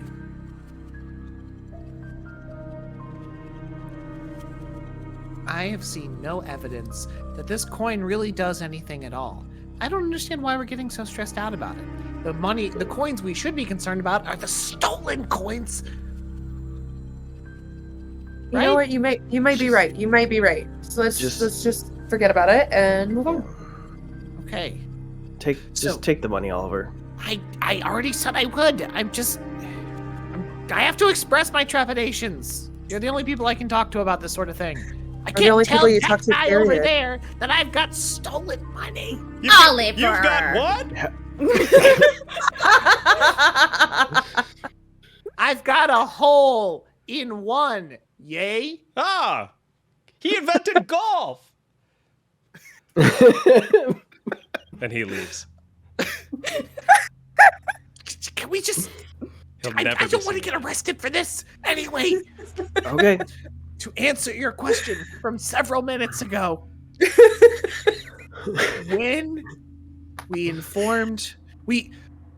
Okay, the druid, the druid that gave us the job, he had a map of the region and the locations of various large beasts and monsters throughout. It is my understanding, based on the information that I gathered, that whatever is happening in Glint Harbor is affecting the creatures. The bullets, rather than being equally dispersed throughout the southern reaches of the continent, have moved almost in a perfect circular pattern away from the city.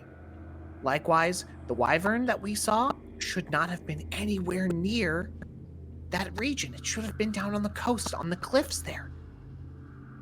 And when I informed the druid that the city had experienced a large amount of deforestation, he became incredibly distraught and kicked us out immediately before we had the opportunity to offer any more information, and called a meeting of the council right then and there.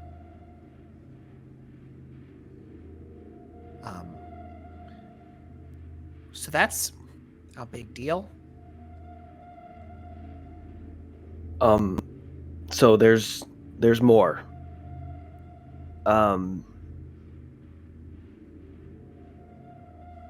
So you may have seen me, I don't know, I hide it sometimes, but it's around my neck mostly. But this locket that I've had since I was a kid, that I've always been trying to unlock, well, we unlocked it with magic. And DM, I want to show them the locket without the message. I want the message to be because it was the scroll. Okay, I assume you put it in your pocket after taking it I out. didn't say that. I forgot. Sure, that's fine. And inside, I think there's a connection to my mail office, because this symbol here is the same symbol that we found letter. And I also recognize this guy as being the guild scribe. Whoa. I don't know if I don't know. I should go talk to guilty as then. Those copyrights kill me.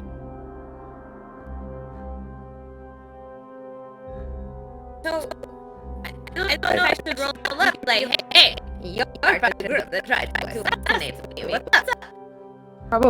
That's probably a good idea. Slash, if if you're trying to get information out of him, I mean, even if he's not on the accessing Pepper squad, then he probably wants to say anything in front of me.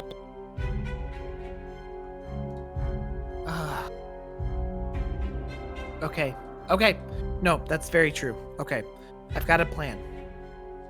Pepper. What is it? Stay outside. Mm-hmm. And I pop the owl into existence. As long as the owl stays relatively close to me, I can communicate with it telepathically, which means you can either talk to the owl or let's test something. Use your message spell on the owl. I did this before. Remember, I talked to the owl, and then you got mad at me for talking to the owl. Oh, that's right. Mm-hmm. Well, do it anyway. I want to test something else. Okay.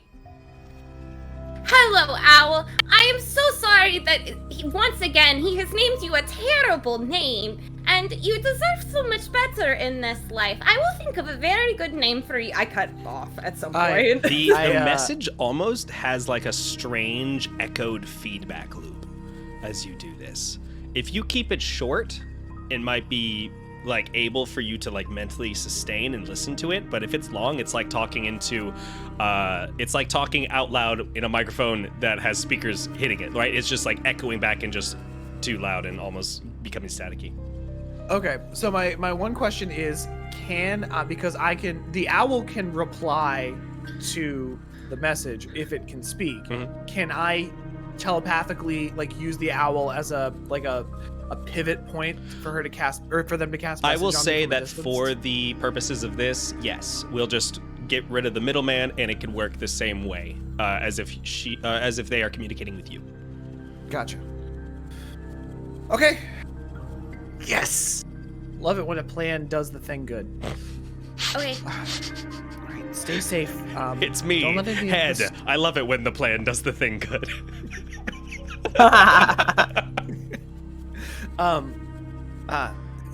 Stay safe. Don't let any of the scribes see you. We have new information. We should not assume. Well, I'm not serious. I'm pretty conspicuous. All of Just try to avoid being conspicuous more than normal.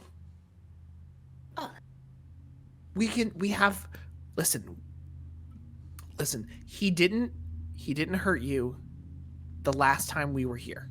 Uh-huh. That's a good thing. Uh-huh. Maybe they didn't know yet. Exactly. Wait, Oliver, I forgot I leveled up. I cast invisibility, which I forgot I had. Pepper's form I suddenly took this vanishes. level. I'm loving our propensity tonight to just like in character remember things that we can do. This spell lasts up to 1 hour. Yes. Okay. Perfect. Okay, There we go. 60 minutes on the clock. Let's go. You'll head into the down into the bowels of the building, passing by a bunch of hallways, passing by a bunch of hunters, and make your way over towards Nesh's office, the large, almost labyrinthian library, with the center being his desk. You go over and you knock on the door, and you see the door opens by itself, and inside you see Nesh sitting there scribbling away at his desk. Pepper, go ahead and give me a stealth check with advantage. That is gonna be really good. It's a 23. Okay. So you step in, and you follow closely behind the group as the three of you approach the desk. Nesh is sitting there writing. You see he's got stacks of books all around him, and in front of him are a large stack of papers.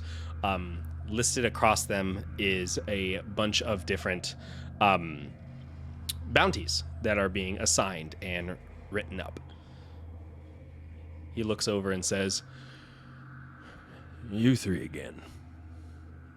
How'd the last one go?" Success in the broadest sense of the term. Well, that's all we ask for here at the Fellguard. Where's your other friend? Working on procuring some materials for to replace tools that were lost. Yep. Well, if they need anything, give us a holler. What can I help you three with? We wanted to say thank you for helping us out the other day with that bounty when I failed in gathering one for ourselves. No problem. I heard that you just did something for old Kiris over at the Moonlit Grove. So Yes. good on you for finally getting yourselves a bounty.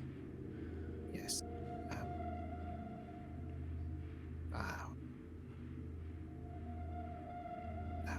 I'm just gonna look at Xeris. He looks over at Xeris as well. Does he? Is there like a spark of recognition or anything? Give me an insight check.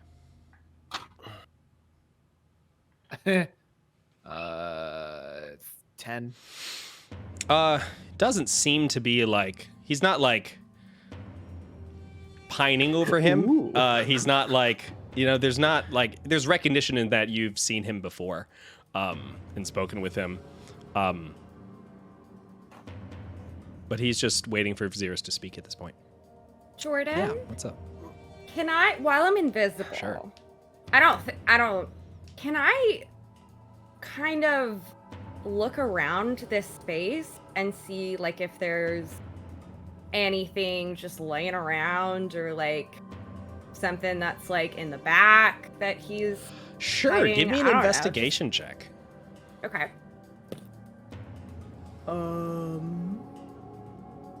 -1, 15. 15.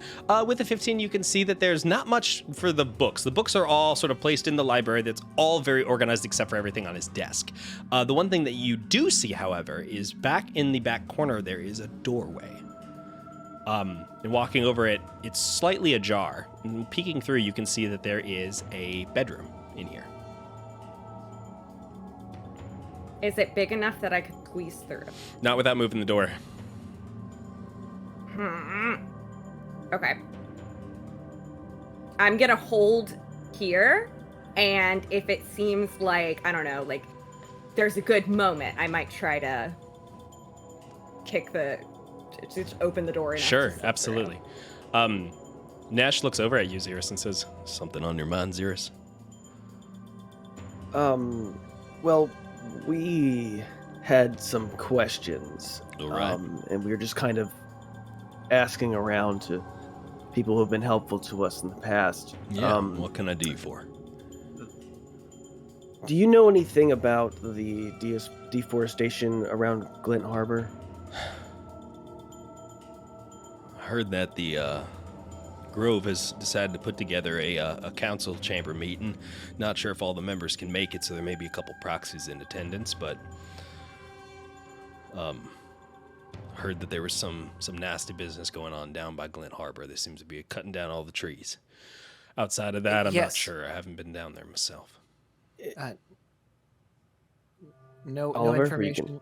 No information on why that would be a thing of concern beyond. I mean, outside of the obvious. druids loving trees, I know that Glint Harbor, the Baron, he's been paying my backside for the past couple years. He keeps asking for bunch of charts and information about Glint Harbor proper. Land rights, things talking about ecological sites, things of that nature. I think he might be looking for really a new export for Glint Harbor. Heard about that nasty business with the fish a couple years back, right? Yeah, we also have seen some patterns with monsters moving to parts of the land that they don't normally reside in. Interesting. Specifically, we just took care of a wyvern that was in Pinehurst, right? Pinefell Grove. Pinefell. What was it? And then we were told that that wasn't where, that would, normally reside. Yeah, well, but it's all monsters usually get displaced if their territory is upset or ravaged in some way. It sounds like this deforestation that's happening might be causing some of the monsters to run amok. And it does line up with some sort of interesting stuff that we've had. We had a couple sightings of bullets over by Midshore, a couple by Trade Down, one over by Basin Crest. and where did we take out the one? Sorry, I don't remember. Springshire. Places. Springshire. Oh, and we defeated one over in Springshire. Interesting. That was actually the one that you directed us towards. That 5 gold, 5 gold bounty. Yeah. Yeah. Well, sometimes they can't all be winners, can they? We also this is really more of a personal question. Yeah. I wanted to once again thank you ever so much for allowing me to spend time using the library for research purposes. Of course. Like a good inquisitive mind like yourself. Oh, thank you. I find that the search for knowledge is one that should never end. Yeah. I think I can align myself with that ideal. Which I was actually hoping that you, being that you are as learned as you are, might have some information about something that I found in a book, not in your library, but elsewhere. It seemed to be like a section within the Fellguard structure but it wasn't one that I was familiar with. All right. Like the knights or the scribes, researchers. No, and that's the strange thing is I only saw it referenced in this one place. It was called the Order of Light. Give me an insight check. Oh shit. 7. He looks at you and says, and what book was that you were looking in? It was in a private collection of one of the people that we helped in Springshire. They allowed me to take a look and read through some things. And I'm not sure of any order, as you call it. Most part, we focus on the knights, the scribes, the hunters, and the champions, of course, too. Oh, if it would help, I did find also this. Do you have a pencil? I do. And he hands you a pencil. I'm gonna just grab like a piece of paper and sketch out the symbol. Sure. Is this like while they're grabbing paper and shuffling? Sure. Yeah, that's a good moment. Yeah. Yeah. This is my moment. Yeah, give me another stealth with advantage. Okay. Ooh. That's gotta be a 21. Stand by. So Oliver reaches over and tries to grab a paper and some pencils. And as he does, he knocks over part of the stack of bounty papers. And Nesh reaches over and grabs them and starts packing them back up. And you take that moment, Pepper, to open the door and slip in. That tracks. That sounds like... So you walk into this room. You can see it's a very, very cozy space. There's a couple candles, a small table, a bed with a trunk underneath it, clothing that's hung up on racks on around the walls, a couple pictures, and a large sort of like a water basin that's over by a mirror off to the side. It's very, very plain in here. Can I do an investigation check? Absolutely. See if I can find anything? What did you say? It's another 15. 15? Okay, so looking around the room, you can see that there is a couple different... there's one thing that stands out to you. Looking down, you can see that there are scratch marks on the floor under the bed, looking like the trunk that's down there has been pulled out recently. Dust has been kicked up.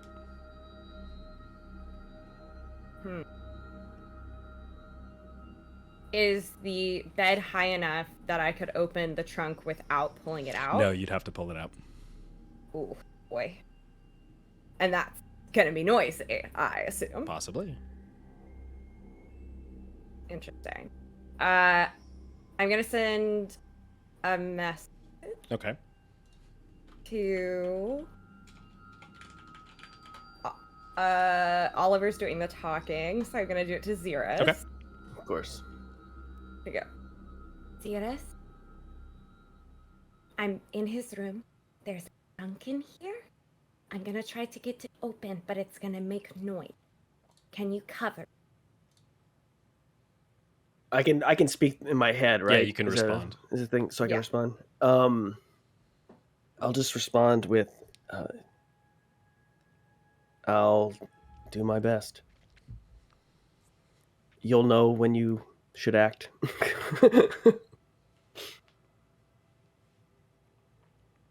All right. Um, So Nesh looks at the sketch. Now I need the three of you to give me insight checks. Now that you're also looking at him. oh boy. 8. 8.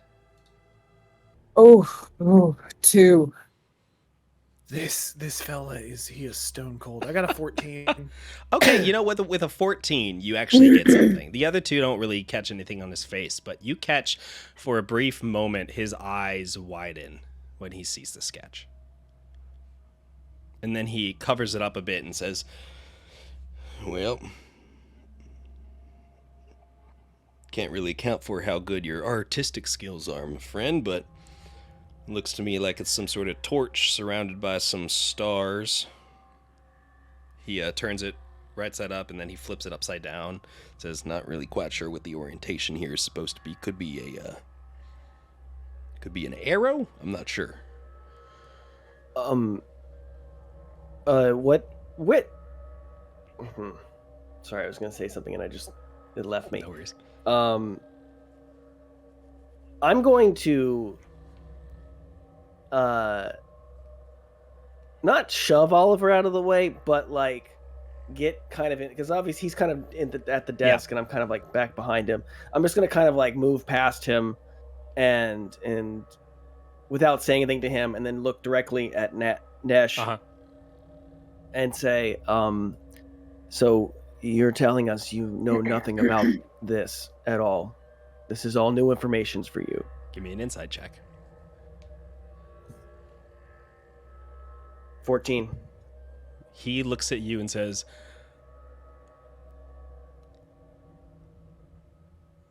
I've not heard of this order. And he is lying. Yeah. Oh, I know he's... of course I know he's like... how... This is confirmation. This... Yeah. Well, then... That's funny because... because this clearly looks like you're lying. And then I'm going to take his hand and put the locket, like, slap into his palm, face up. He grabs and it. It's like in his... And he clicks it open. And he goes... clicks it closed. He walks past the three of you over to the door, clicks it shut, and locks it. Jesus Christ. Oh boy. And he walks back to you, Xeris. And he puts a hand on your shoulder. And he puts the locket back into your hand. And says, you're so much like your dad.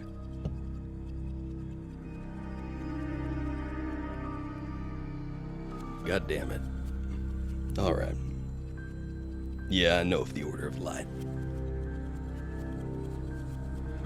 Used to be a member myself. But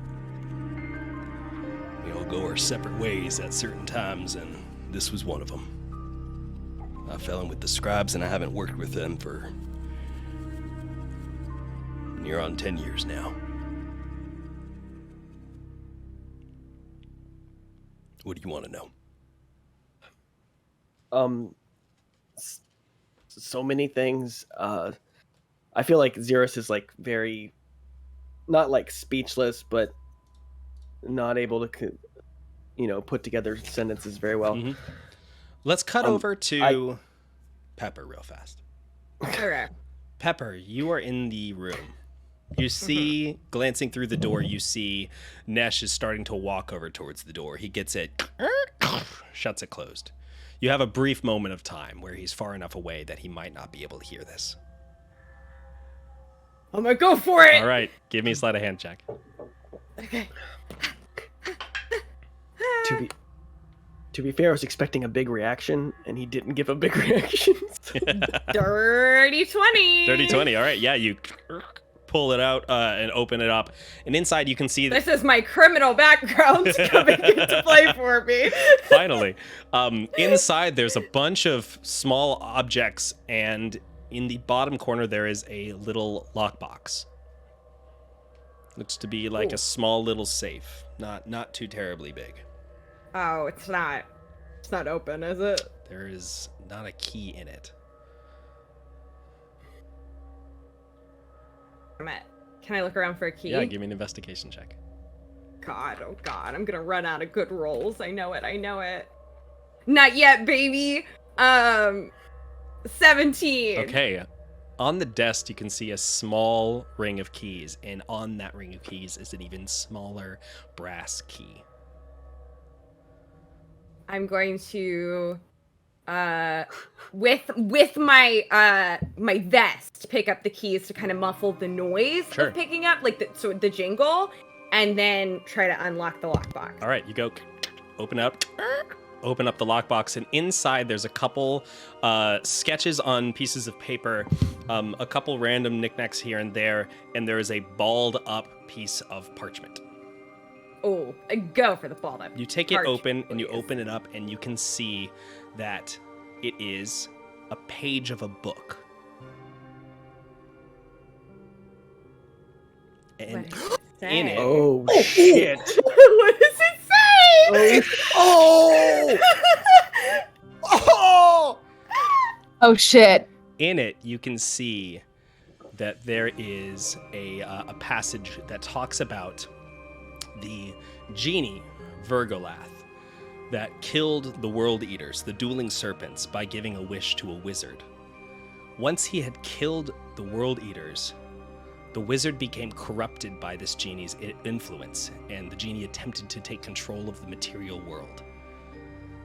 After that, citizens of the material world banded together as they to battle him, leaving him broken and almost powerless. The genie's body was destroyed, but his essence spread out into the material plane. It was said that he was able to communicate with his followers through mirrors. After the attack, a group was formed to protect the material plane from entities that may try to attack in the future, and this order was known as the Order of Light. This group banded together and fought celestial beings for nearly 100 years before it disbanded, only probably less than 15 years ago.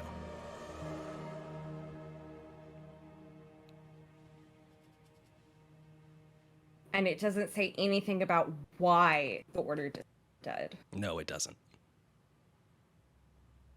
Oh, okay. I ball it back up and put it where it was. Okay.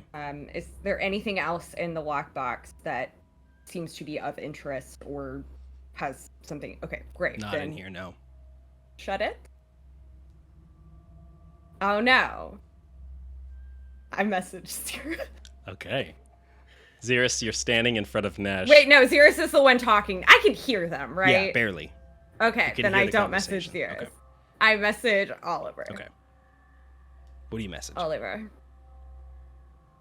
I need you at some point to make a big noise so I can push a trunk back under a bed. Or distract him, or make sure he wouldn't hear a big noise. I found information in it, but I need to push it back so he doesn't know I was here. Okay. Okay. And then I will gently shut the trunk and then wait for a good moment to push it back under the... Okay. Nesh looks at Xeris and says, All right. What do you want to know? I guess there's... Well, I mean, first of all, we've had an incident recently where we were attacked. Well, not all of us, but specifically one of our party. Really? And it was, as far as I can tell, someone from the Order. And you say you haven't been involved, so obviously you might not know the connection there. But They still might be also- operating, though. I dropped off because I was... I had folks to protect. I guess I'm really just... There was the letter said to, it was like kill our companion, but then make sure that I live. Me specifically. I just don't... I want to know what's going on. I want to know why I'm involved. If I have no idea what this is, but clearly it was something very important. Which companion?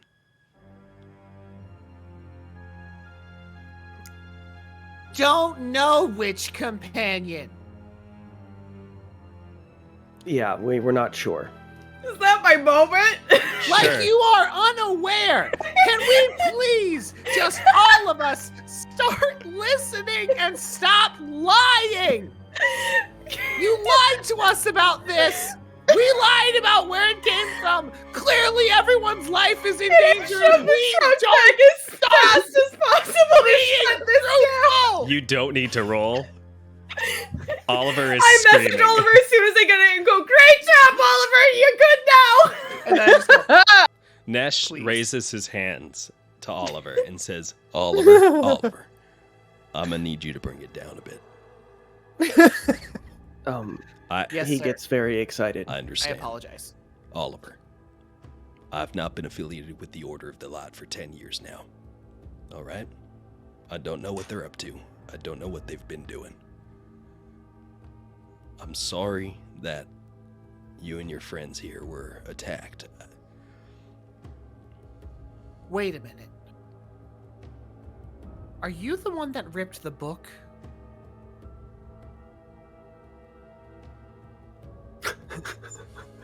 Yes, I am. In your library, Yep. there was a page ripped out of a book. I committed a cardinal sin against literacy. And I ruined that which was most precious to me. You told me to not do anything weird with the books. I know. There's not a day that goes by that I don't regret this decision. Okay, listen. Do you really not know why the Order is coming after our friend? I don't. I suspect, though, if the Order is involved, there is a dangerous celestial being that is also involved. Knowing how they hunt. How do they hunt? They hunt beings from outside the material plane. Cut them off at the knees, take out their followers one by one. Climbing up the chain. Ergo, is Pepper caught up in something that they're not supposed to be in? We never said the name. He knows who Pepper is, I'm right? familiar with Pepper, and that little rambunctious rapscallion gets up to a lot of things. Oh man. They set Can I- multiple fires on day one. Can I do any kind of roll to like gauge whether it's a good idea to tell him about Pepper and Vergalath? Give me an insight check. I will also message Oliver at this point Okay. and say, Oliver, I give you permission to tell. My insight was a dirty 21. All right. During this conversation, he has seemed nothing but empathetic. He doesn't seem to have any hostility towards this. When he asked about Pepper, he asked with concern in his voice. Okay. You are correct. Pepper is caught up in something. And that something has to do with the missing page from the book, I imagine.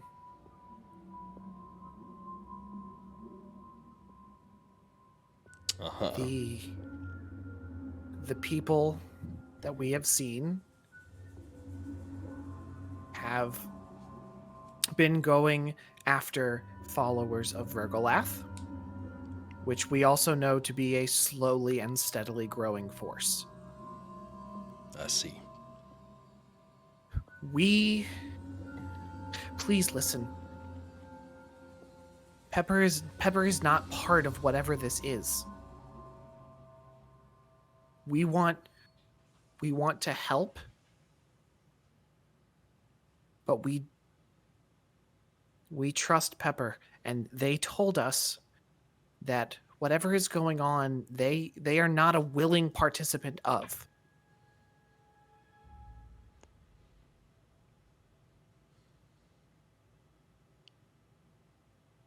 Is there anything that you can tell us that will help keep them safe? Tell them that they need to drop their patron as soon as they can. Cut Vergolath out. It might hurt them in the process, but it'll be best for them. The sooner they sever ties with them, the better. I don't know if that'll stop the order, but it'll help protect Pepper in the long run. Do you have any way of contacting them? I can see if I can get in contact with some of the old guard. I don't know how long it'll take me, but I can try. Give me a couple days. I'll see what I can do. Oliver, I believe you, and I'm listening, okay? Now listen to me. Convince Pepper. Don't give them the opportunity, because Vergolath can be very manipulative.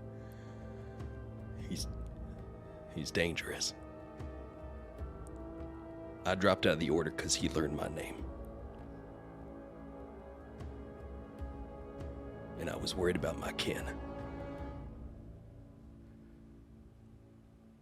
I look at Xerus.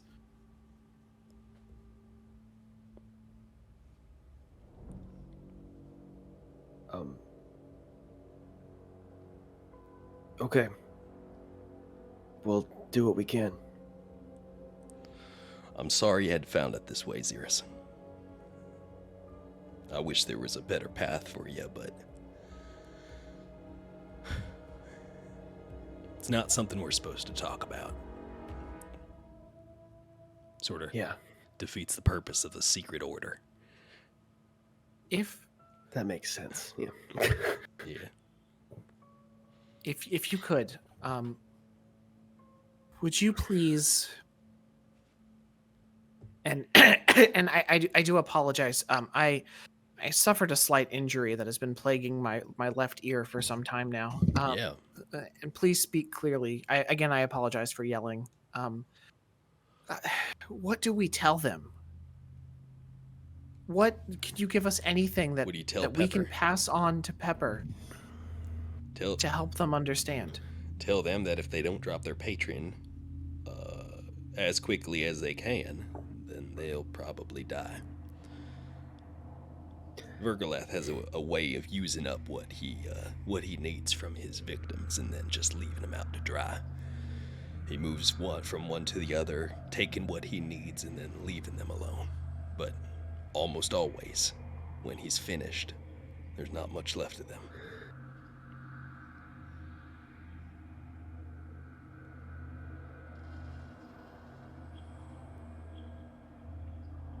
This day was a lot happier when it started.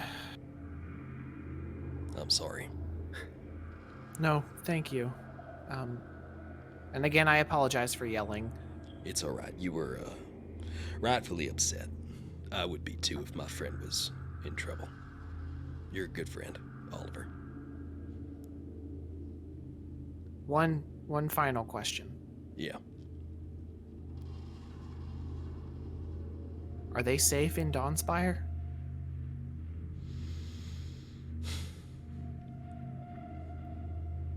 I don't know. Let me speak to the Order, and I'll let you know. Maybe lay low for a couple days. Don't take any bounties anytime soon.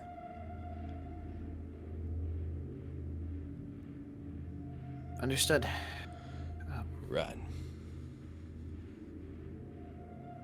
We should go. Okay. All right. I'm gonna Stay safe, walk to the alright? door. Oh, sorry. No, you're fine. That was it. I'm gonna just walk to the door and hold it open, and then like try to sneakily, just like motion for Voxi to walk a little slower. Okay. Oh, I try to get out the door first, Gotcha. or at least make sure I get through the door.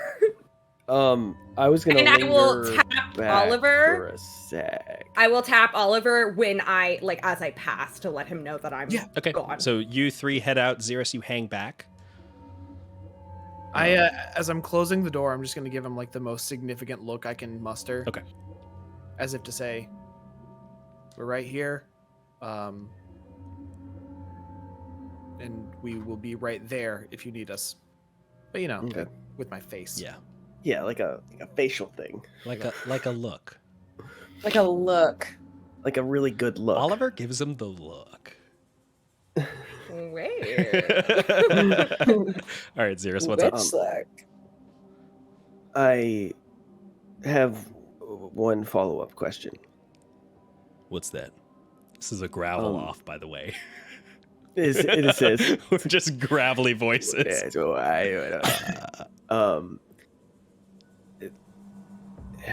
when was the last time you saw my parents?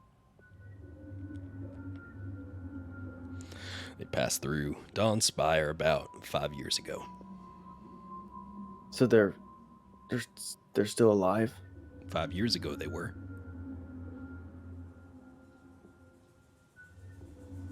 They're good people. I miss them. I just wish I, could see them. I wish I could see them too, Xeris. I really do. I knew them for most of my life. They checked in, wanted to see how the kids were doing, and they asked about you. They did. Are they still in the Order, or do you know? I don't know. I think they were still working, but in a more secret way. Okay. Thanks for your help. Of course. And then I'm gonna leave. Okay. You walk out the door and you see And I'm out. the two others. Pepper, are you visible yet, or are you still invisible? How long has it been? It's only been maybe 20 minutes. Okay, I'll wait till we're outside the building. Okay. Step outside, up here with the rest of the group. So now what? Well, we Good learned question. a lot of good information, didn't we? That was very productive. Great job, everybody. That was a real team effort. I don't feel like I did much. Voxi, you were a quiet support, but still a support. Why did you tell me to make a large amount of noise? Oh, he had a trunk, and I opened it up, and I found the missing page from the book, and I read it. Oh, what did it say? So, Vertical.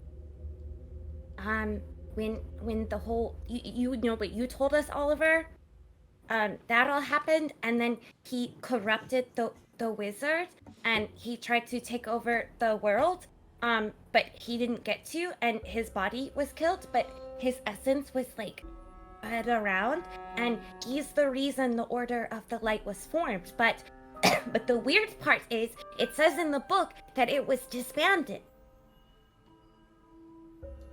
Wait, what? It says the Order of the Light was disbanded like 15 years ago or something. Which is weird, because he said he only left a decade ago. And that definitely doesn't track with what we know. No. Math doesn't work. So I guess that was their cover, was that they formally disbanded. But Which allows them to operate in secret. right. But I don't know what would have happened for them to do that. How long ago did you and him meet? Jordan, how long ago did I meet Marilla? Oh, Pepper, I think you definitely know the answer to that. Ooh. 15, Okay, Dad. 15 years.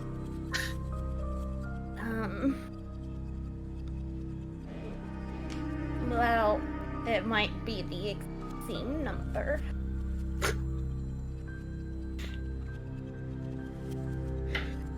But it could just be a coincidence. We don't know for sure.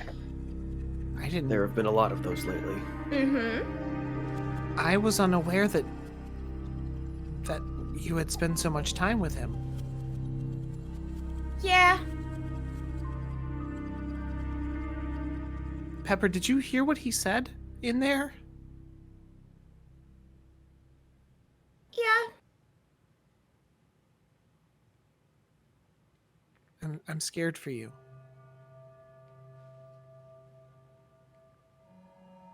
I've got it covered. Don't worry. That's the chances of that being the case are very unlikely. But they are not 0. So, I Pepper, don't know.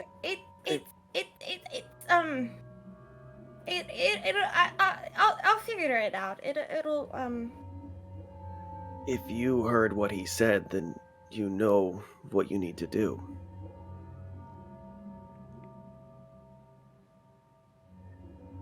I mean, I don't think it's as easy as, just. You guys are making it seem really easy. It's not really that easy, okay? Pepper, if this is a concern about losing your combat prowess, your magical abilities, No, it's not. I mean, it's kind of about that, and it's also kind of about, I don't know, have you ever tried to cut off someone you've known for 15 years?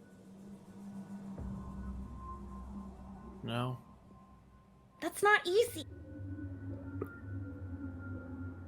And it's hard, because I know what he's doing now, and I'm not turning a blind eye to it anymore, but it's... I don't know who's to say that, his followers don't immediately come after me, and now I have 2 different groups of people coming after me. He's not just gonna let it go. Okay. Okay.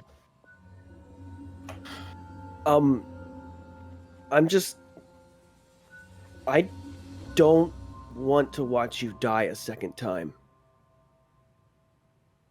What? Me neither. I remember we talked about the coin earlier. I did use it, and I used it because I watched you get murdered. And then your dying breath, you called out to me, and I saved your life.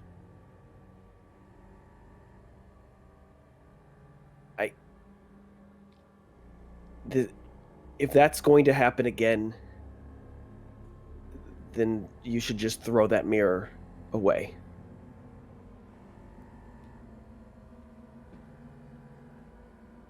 Because what if we did not have that coin? What if you hadn't given it to me?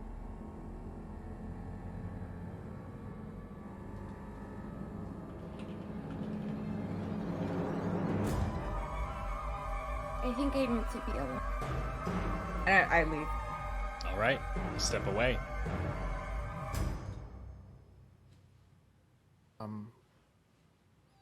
Can I hang on?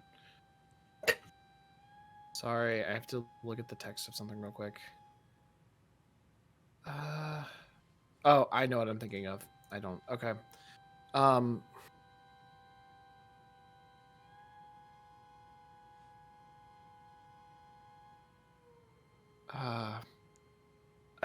I don't know. I had to say it.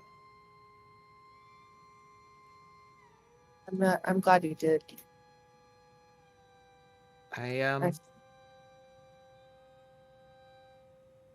Not gonna doubt the coin anymore, that's for sure.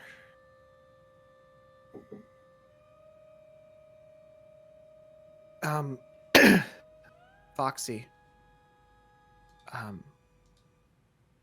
You live with Pepper.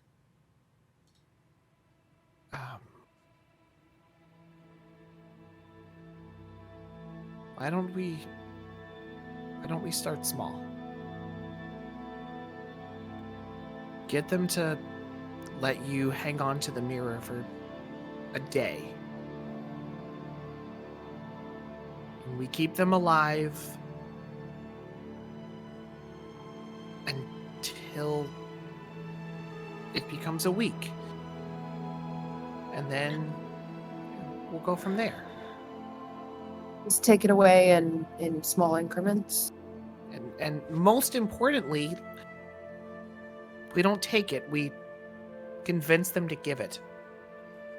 Let us borrow it. And if they know that where it is, maybe that'll be easier as opposed to it being hidden from them. Right?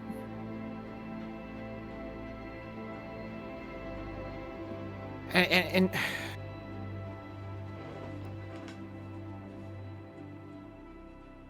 if that doesn't work, we break it.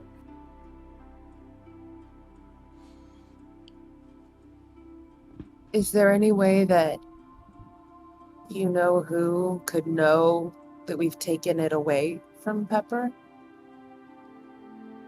I have no idea. I just don't want them to get in trouble for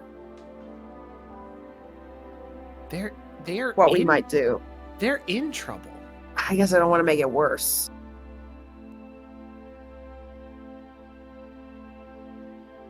But this if is that's so uncomfortable. But I do know one thing, and that is that we made a commitment. We are a party, and we will protect our party members in any way that we can. Yeah. We give Pepper a chance. But no matter what happens, no matter what comes for them, we stand in the way. Okay? Agreed. All right. Pepper, you left earlier. Where are you heading? I'm going to the apartment and going to my room. Okay, you go in your sparse room.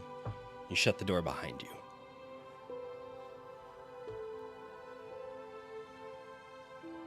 you. And I'm going to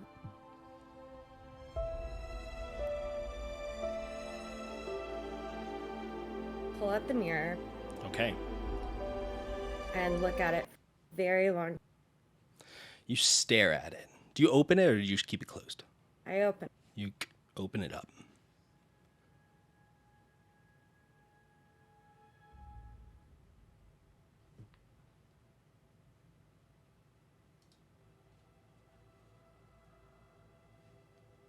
There's a slight whisper. There's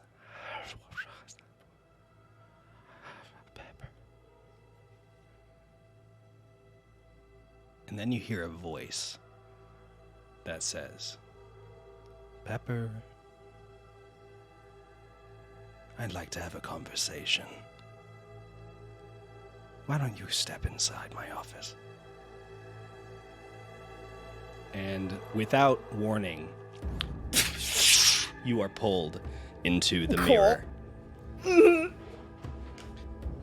You land in a crumpled heap on the ground, and you look up and you see this eye opens up in the mirror in front of you. So, Pepper, have you done what I asked?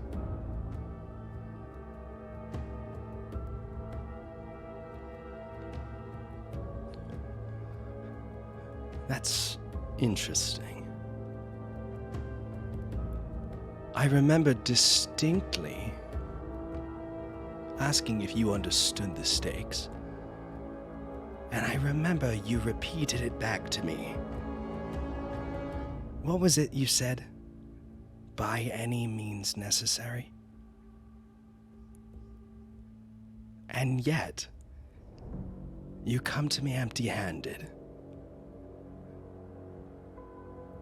Now, Pepper, I'd like for you to explain yourself, please.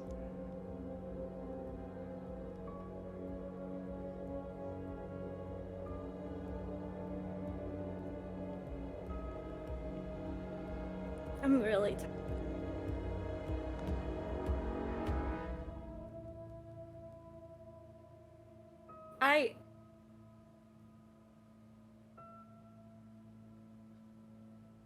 I've known what you were doing was wrong for a while now, and I kept telling myself that it was okay because you were good to me, and that is not true. You were not good to me. Oh, Pepper.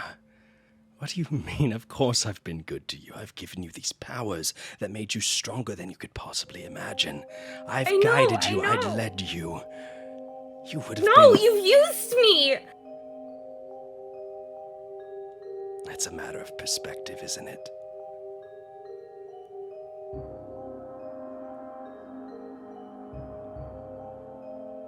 But I just listened to you for so long and trusted everything you said blindly.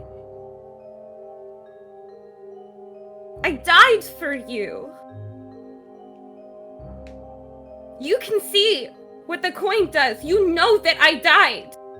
You came back. Helpful indeed. Now you see why the coin is so important. Pepper, look at me. You don't even care that I died. You came back. What's to care about? I've cared about you so much, and that means nothing to you. Because you don't care about anyone. All you care about is yourself and taking over the world. And I'm not going to help you do that. Pepper, this isn't just a contract you can step out of. You're in it for the long haul. And I'm willing to forgive this small lapse in loyalty. No, I'm not letting you talk your way out of this again. As you say this, the eye closes and a massive figure, 8 feet tall, steps into the room with you. You see him, he's got these massive pauldron shoulders, this deep, dark red skin, these massive ears, and a giant crest of horns that rises above him. Smoke is billowing up off of his shoulders, and his arms are alight with flame. He walks up to you and with one hand grabs you by the throat and lifts you up. He holds you and slams you against one of the mirrored walls. As he steps through the room, all your things are spilled across and knocked asunder. It is everything is ripped apart inside here. He grabs you by the throat and he gets really close to you. And he says, "What did you say?"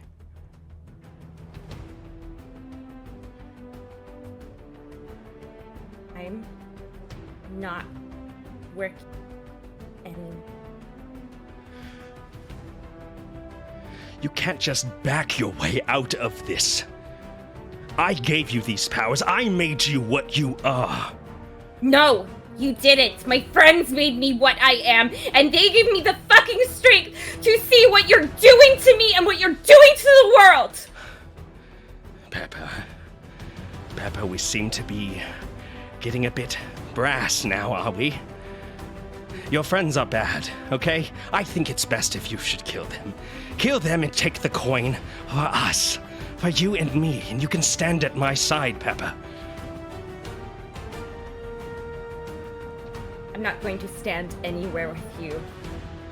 I'm going to stand by myself with my friends around me, and we're going to watch you fall. Fine. So be it. You can go back to where you came from. What you were before I gave you what you had. And he raises his hand and he thrusts it deep into your chest. You feel the nails stabbing and cutting into you. There's a burning sensation as the energy flows out of your body. You are now lifted up, floating in the air, only held up by this energy that's coursing through his arms. This burning and wrenching pain is shooting across your body, and he reaches back and lifts up his hand, and he throws it back behind him. And as you do, all the mirrors in the space shatter on the way out, and you are thrown through the door. And there's a explosion of wind and air, and you suddenly get blasted back and land in a crumpled heap against the wall and down onto the floor. And your mirror shatters on the ground next to you. You lay there shaking on the ground, your body bruised. You look down and you can see in your chest there are 5 holes from where his hands just were, all surrounded by burn marks.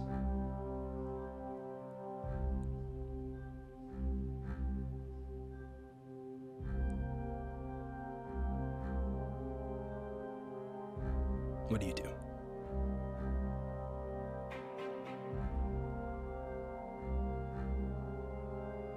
I get up.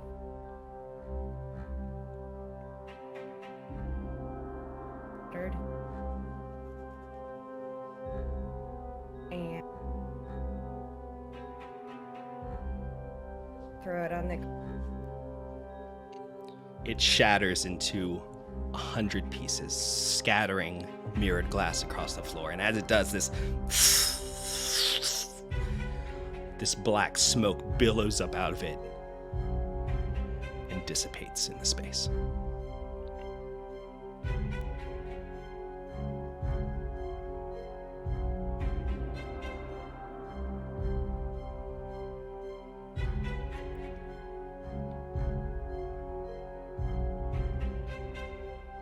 Hell, I'm gonna regret that.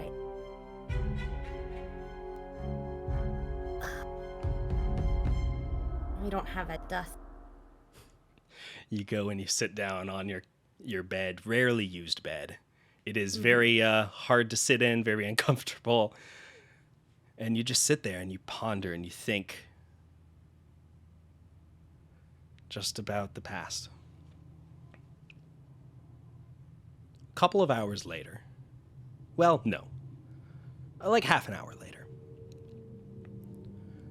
Voxi, are you, Oliver, and, Xeris going back to the apartment together, or are you going alone? I think I'm going alone. Okay. Right? Yeah. I think they may like drop me off, but I think I'm going in by myself. Okay. You step in. The first thing that you see is on the floor in front of you is a letter. And on it, it is addressed to you. That's inside the door, not outside the door? It looks like it's been pushed through the little mail slot. I open it up and I read it. Well, first I'm going to inspect it. Yeah. For any foul play. Anthrax. Yeah. Yes. There's no powder on it. It looks like a normal letter. Okay, well then I'm going to read it. Okay. You open it up and you see a note that says,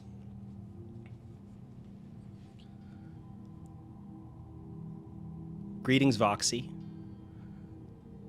Hope everything is going well up in Dawnspire. We miss you so much. We were wondering if you had some time to come visit back at home. We've had issues for the past couple nights with another troll, and seeing as you're now a fully fledged hunter, we figured our daughter might be able to handle it." Alendra was attacked. She's fine, but she's a little shaken up, and I think she would love it if you would come home.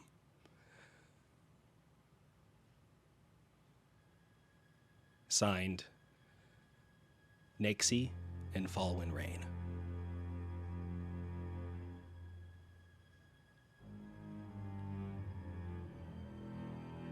Flips the letter for a minute.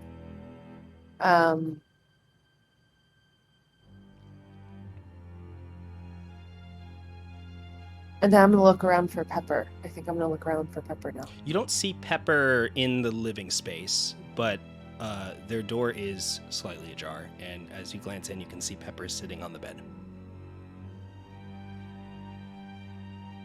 Knock, knock. Pepper? Knock, knock, knock. Can I come in?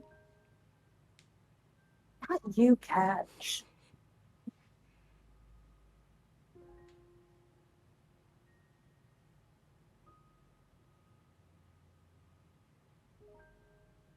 Jordan, when I look at Pepper, what do I see?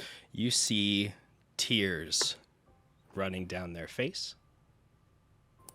You see broken glass on the floor. You see a bruised cheekbone and a slightly split lip. So they're facing me? Yeah. And they look up as you step in. Hey, Voxi. Hey, oh my god. What happened? I got rid of Vergalath. What? Hold on, you what? I don't work for Vergalath anymore.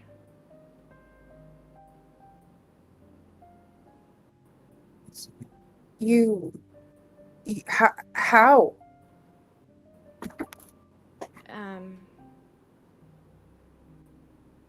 We talked, and I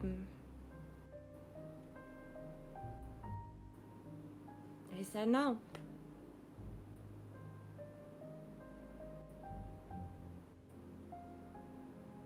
Are you okay? No.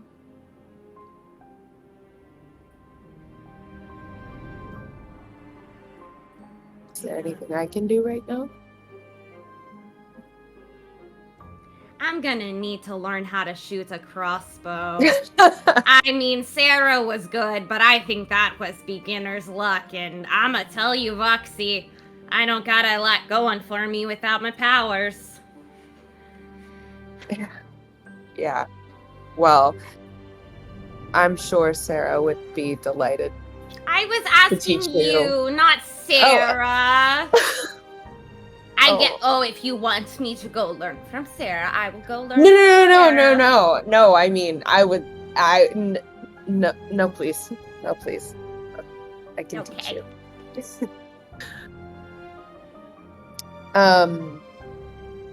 Do I see the broken mirror? The little one? Yes, you do. It's sitting on the ground.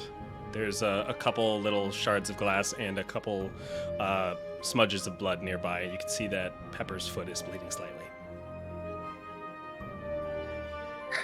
Well, I am gonna go get our first aid kit. And we're gonna clean this. Destroys me. Well, now that I know you're emotionally all right, I'm gonna go get the first aid kit. And You have magic. oh, It's okay, Voxi. I like when you forget you have magic. It's really fun. I wasn't really gonna is say the anything game. because I was like, well, maybe it'll be like a thing where Voxi and I just, out of solidarity, won't use magic because I don't have magic anymore. But then I realized you just genuinely forgot. I so just don't genuinely- worry about it. I'm gonna go get my first aid kit. You hold your hand over Voxi's shoulder and you the- cast Cure Wounds. This golden light shines down and comes off of your hand. Your hand almost glows from the inside, like as if you were shining a flashlight through it. And Voxi, or excuse me, Pepper, you feel this warmth spread through you. This calming moment.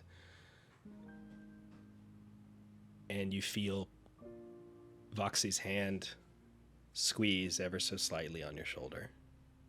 And then take away.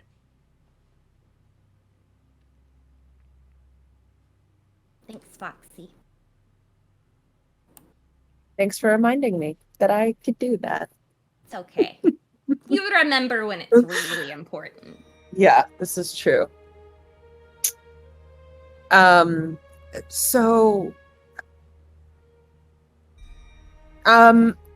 can I'm gonna point to the mirror. Could I hold on to that for you for a little while? Maybe just in case. Pieces? Well, the outside, the compact part that shows the broken mirror. So, Voxi, you thinking back, you remember the first time you saw Pepper go into the mirror, and you tossed it over to them and dropped it. When it broke, Yes. Pepper was unable to get back into the mirror. Thinking on that, you remember that now that the mirror is currently shattered, it's probably not functioning in the same way it used to. I was gonna take it to show it to Xeris and Oliver. Sure, I mean, you can do whatever you like. As like it's like my badge that I can show that's like one day off of Vergolath. Exactly. Yeah. So I was gonna do that if you don't mind, but or you can hold on to it. I didn't know if it was. No, it kind of hurts me to look at. I would love for you to hold on to it because I think if I have to hold on to it, I will cry every time I look at it. So Kind of what I was you should thinking. hold on to So I'm glad we're on the same page. Yes, Mhm. I'm gonna hold on to this. Not because I'm worried about you, because I know it doesn't work anymore, but because I'm gonna show Oliver and Xeris because we were talking about ways. If he wants to talk to me again, like if he tries to be like, "Hey, also I'm so mad at you and I'm gonna try to kill you," now he can just use any mirror.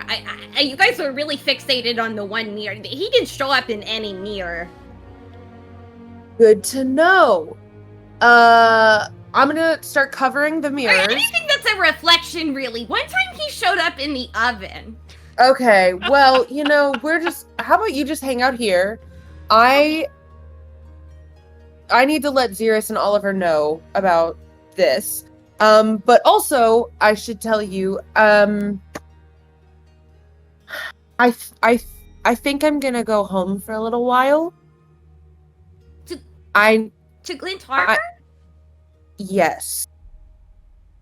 I need to go home and see my mom and my dad and my siblings. They've got a troll problem, apparently, and they've asked me to come home. And they didn't say specifically to help with the troll problem,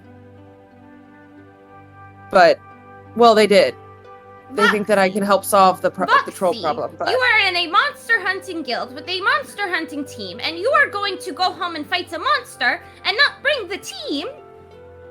I figured everybody would be busy here, but I mean, if you want to come, I'd love for you to come. Okay. I want to help your family. I think that'd be really nice. I can be like, hey, family, this is my friend and my teammate and my roommate. Yeah. Wait, okay. So am I the friend or the teammate? No, I was listing all of the things that Pepper is. Oh. This is my really cool friend and teammate. And teammate. Platonic soulmate and all around inspiration. Pepper. Yes. Pepper. So, okay, well then, if you want to come, then great. I guess sure, I bet Xeris and Oliver might want to come too. I mean, I'll invite them. It's probably a good chance to look into what's going on in Glint Harbor directly. Yeah, that's true. Yeah, I should have asked Virgoleth about Glint Harbor. Before I made my dramatic stance. Yeah, that might have been a good idea. No, it's fine. He never answered questions anyway. Yeah, I believe that. Okay, well, don't worry about it. And I'd be like, I am worried, actually, but I'm very worried. Yeah. Well, let's go. Do you feel up to going now to go get Xeris and Oliver? Yeah, let's go. I want to celebrate. Okay, great. Well, wait. If I sit here in my room anymore, I will cry all night. It's pretty. DM, what time is it? It's pretty late at this point. I would say that if you wanted to. Let's go in the morning. Yeah. So the two of you sit and chat late into the night, just talking, swapping stories. The next morning, everyone is starting to get up. Pepper, you get up and you walk over to the stove to light a fire and get some breakfast going. And the first thing that you do is raise your hand up and stop. And you look back down at the thing and you look over to the jar of matches and you grab a match and you strike it to light a fire. Why, this is awful. Oh, how do people live like this? Pretty easily, actually. It's terrible, Voxi. I don't know how you do it. It's a really good question. We're going to fast forward now over to the breakfast hut. The four of you are meeting up again at the gazebo. It's a really, really nice day outside right now. The city is bustling. There's a lot of folks out and about. The sun is shining. It's a nice, cool day. It's probably about 70 degrees. Oliver and Xeris, you two look up as you see Voxi and Pepper walking together, joining up with the group. Just a little bit of trepidation, I imagine. Yeah. Just like Yeah. watching. Pepper almost looks like they have a bounce in their step. More so than usual.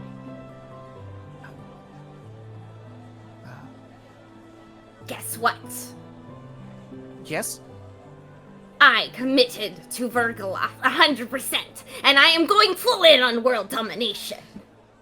Oh, Pepper, that's... I'm just kidding. I cut him off. I take the mirror out of my pocket and I set it on the table in front of him. It kind of cracks a little bit and makes a rattling sound as it does. She's not kidding. They're not kidding. Good. Yeah, now I have no magic and I'm useless. Congratulations. You have lost a valuable team member. Pepper. I am now just going to stand in your way and go, uh-oh, what do I do? As you solve the problem. To be fair, that's exactly when I was the face before, now I am only the face. But we still your power to talk to literally anybody about anything and convince them to do something that's not gone. This is true. When we go to fight the troll, I will simply talk to it. That will probably solve the problem. Troll? So about that, thanks Pepper for the segue. I'm great at them. Yes, you are. So my family wrote to me. My family in Glen Harbor.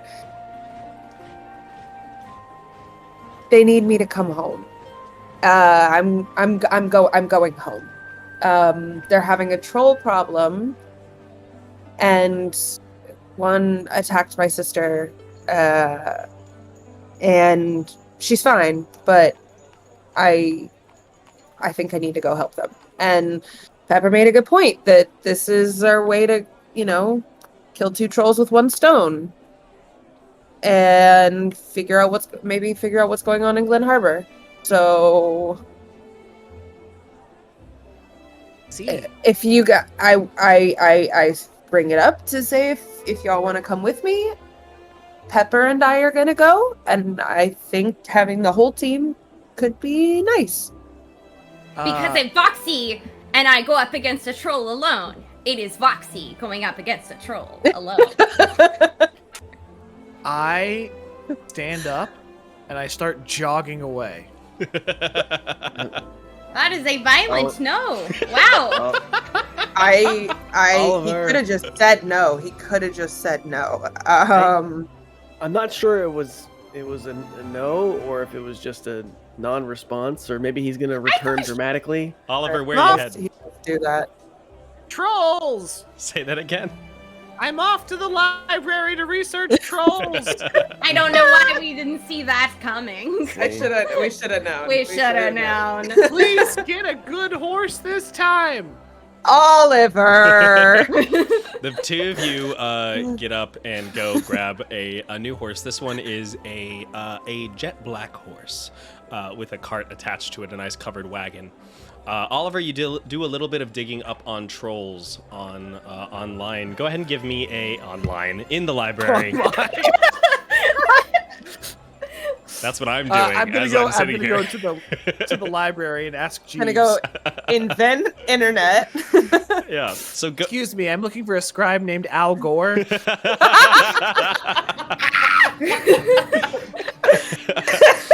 over Fantasy Al Gore. He's over at Mistport. He's hunting a dangerous creature known as the Man-Bear Pig. All right, so you go over to the library. Tubes. Go ahead and give me a we'll just call it a intelligence check. All right. Do I add Add your get proficiency. Okay, intelligence plus proficiency. Here we go. There's a 0, and it's preceded by the number 2. Nat 20. Beautiful. All right. So, I mean, as much as there is to know about trolls. Trolls they eat anything and catch anything that they can. Acid and fire is the only thing that's really useful in preventing them from regenerating. They have regenerative properties about their flesh. They catch and eat anything that they can devour. They have no society to speak of, but they normally are difficult to control. They pretty much just do what they please. They're strong. They're very strong. You know that for certain. Very, very dangerous and difficult to overcome. Uh-oh. Okay. You meet the other two outside the other three outside with the cart and supplies up in front of the Fellguard chapter. And Oliver, what is a synonym for a horse? Steed. All right, this horse's name is Steed. I walk up and I hold up an unlit torch and a big old glass bottle full of cooking oil. And I go, The books say fire is good for killing it. Damn it! Oh, that would have been so useful. I would have been so strong against it. Oliver, why did you tell me this? Pepper, I bought these for you. For me? Oh. You're gonna make fire no matter what. Might as well lean in. I jump, like clinging onto him like a koala with a hug. The group climbs on into the cart, and the cart begins making its way south. Heading down, across Trade Town, through the streets, down across the mountains near Pinefell Grove. You pass by the turn that leads you off towards up towards Mistport, where you actually saw the creature, the wyvern, where you fought it earlier. And now you reach the empty fields. The fields that are covered in mud. These trees that have all been cut down and chopped down.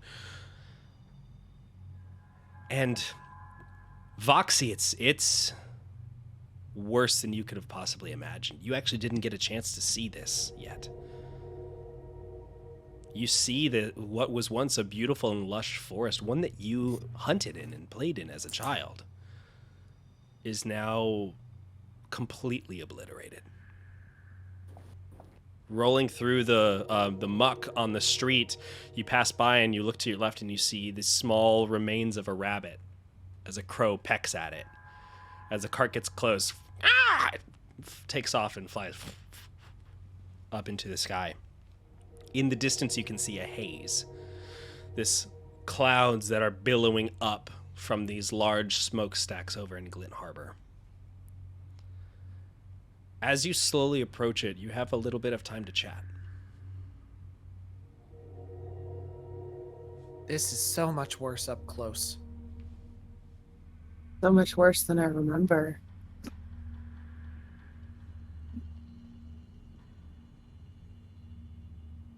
What is this man doing?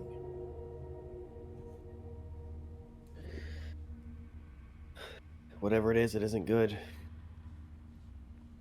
Can I do a perception check of what I think is happening? Sure, go ahead and give me a perception check.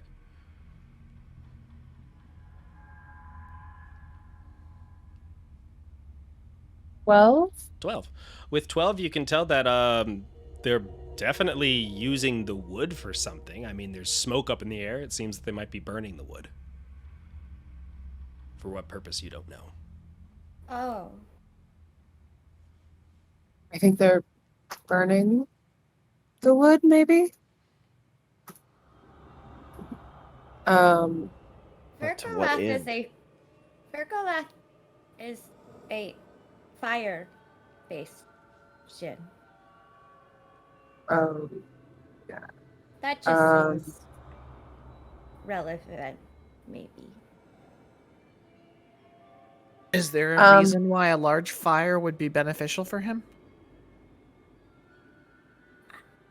I don't know, but I also don't know anything. Again, I cannot stress enough that they did not tell me anything in my 15 years of service.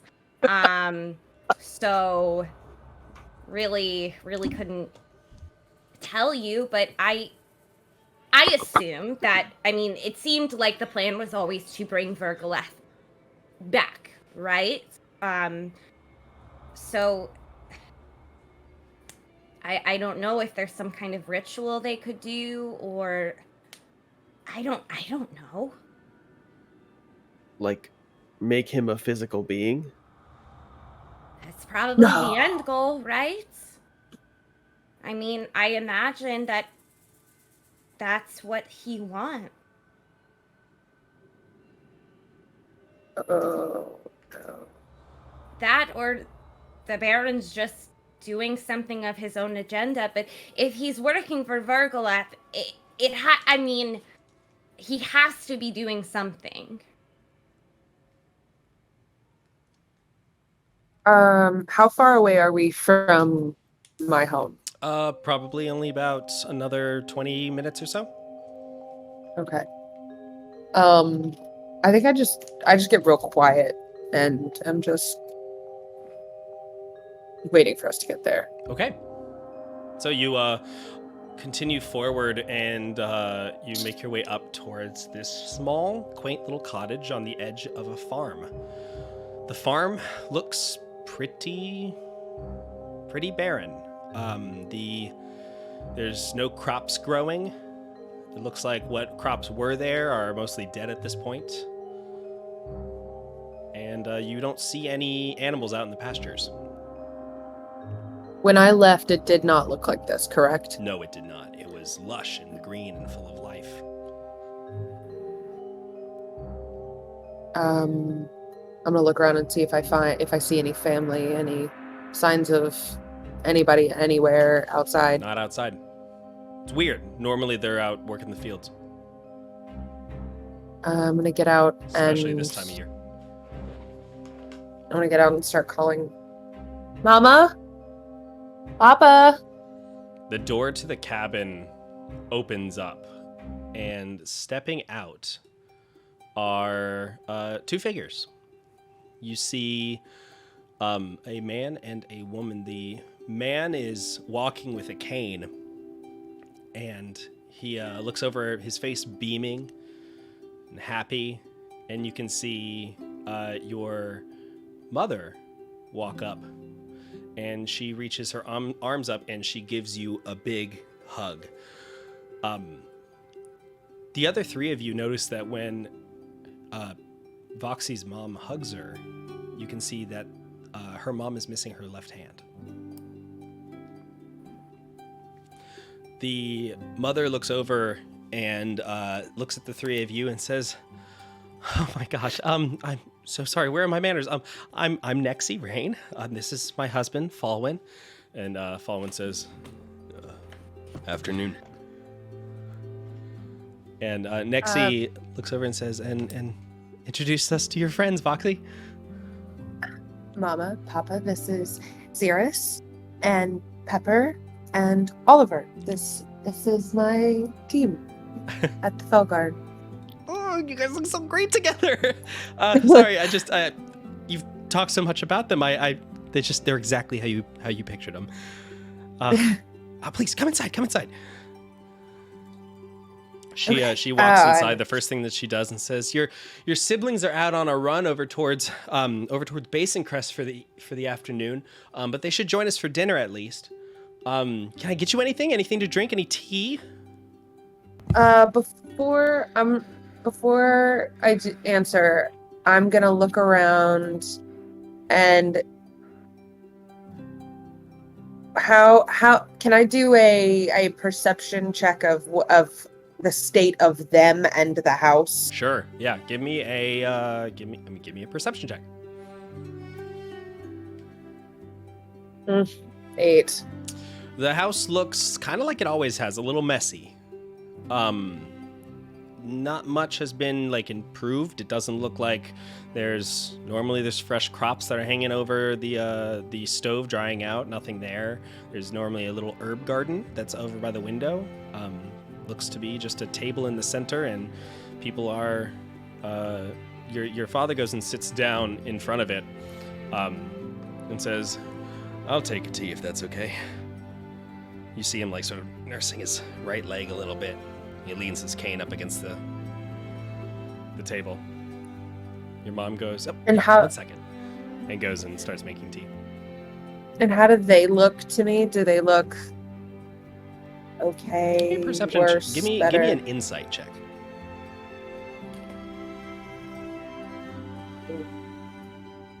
15. They're acting different. They Mhm. seem tired.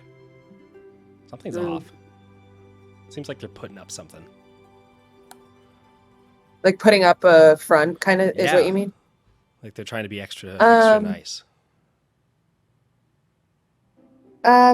Mama, Papa, where did you say everybody is? They're making a run over to Basin Crest. We haven't been growing much, so we were gonna see if we can pick up some food over there. Unfortunately, a lot of the stores here in town have been, well, pretty missing food, right, dear? And her husband goes, Yeah, it's been a tough year. I mean, it's only been 10 months where everything looks so different. Yeah, well, you can thank the Baron for that one. I've been working people to the bone and working the land a bit too much. And the other 3 are hearing this, yes? yeah, They're all in the they're same all room with me? Yeah, Okay, they're all here. We're all crammed on one couch. The Nixie walks over to Xeris and says, Oliver, you're so much taller than I imagined. Oh, I'm Xeris. Oh, I'm so sorry. Xeris. It's Xeris, fine. Oliver, Pepper. Xeris, Oliver, Pepper. Got it. Tea, anybody? Okay, thank you. Sure, that's so nice. She goes and she starts making some. I'm gonna follow her, and Mama, what happened to the farm? Oh, yeah, it's fine. It's fine. The land's getting tough. Nothing's growing right now. We tried harvesting, but there was something wrong with the crops. What do you mean? It was almost like a lot of them were rotten this year. I feel like we must have missed it by a week or so. We tried to till as much as we could, you know.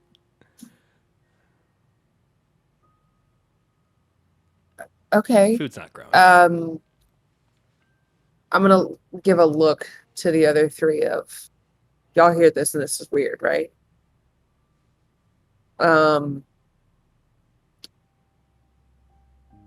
Mama, you said it was the Baron's fault? That's your father. He thinks that the Baron has done something poisoning the land. A lot of these machines came by to cut down the trees, and you know real, like, you know, salted earth kind of stuff. It's just difficult right now. It's fine though. We're gonna bounce back. We always do, right, hon? And you hear from the table. Are they in separate rooms or are we all in one room? You're in like a corner of a room. It's just one space. Okay. The living and kitchen space are kind of the same space. Okay. I'm gonna go walk over and sit next to Fallen. Sure. And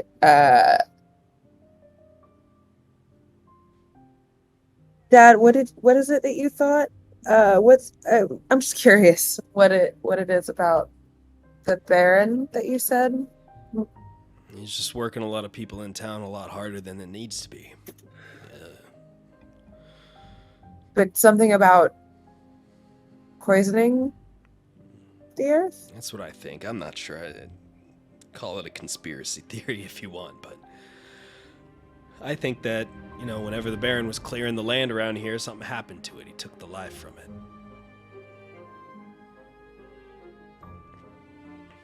Between you and me, he ain't been acting right.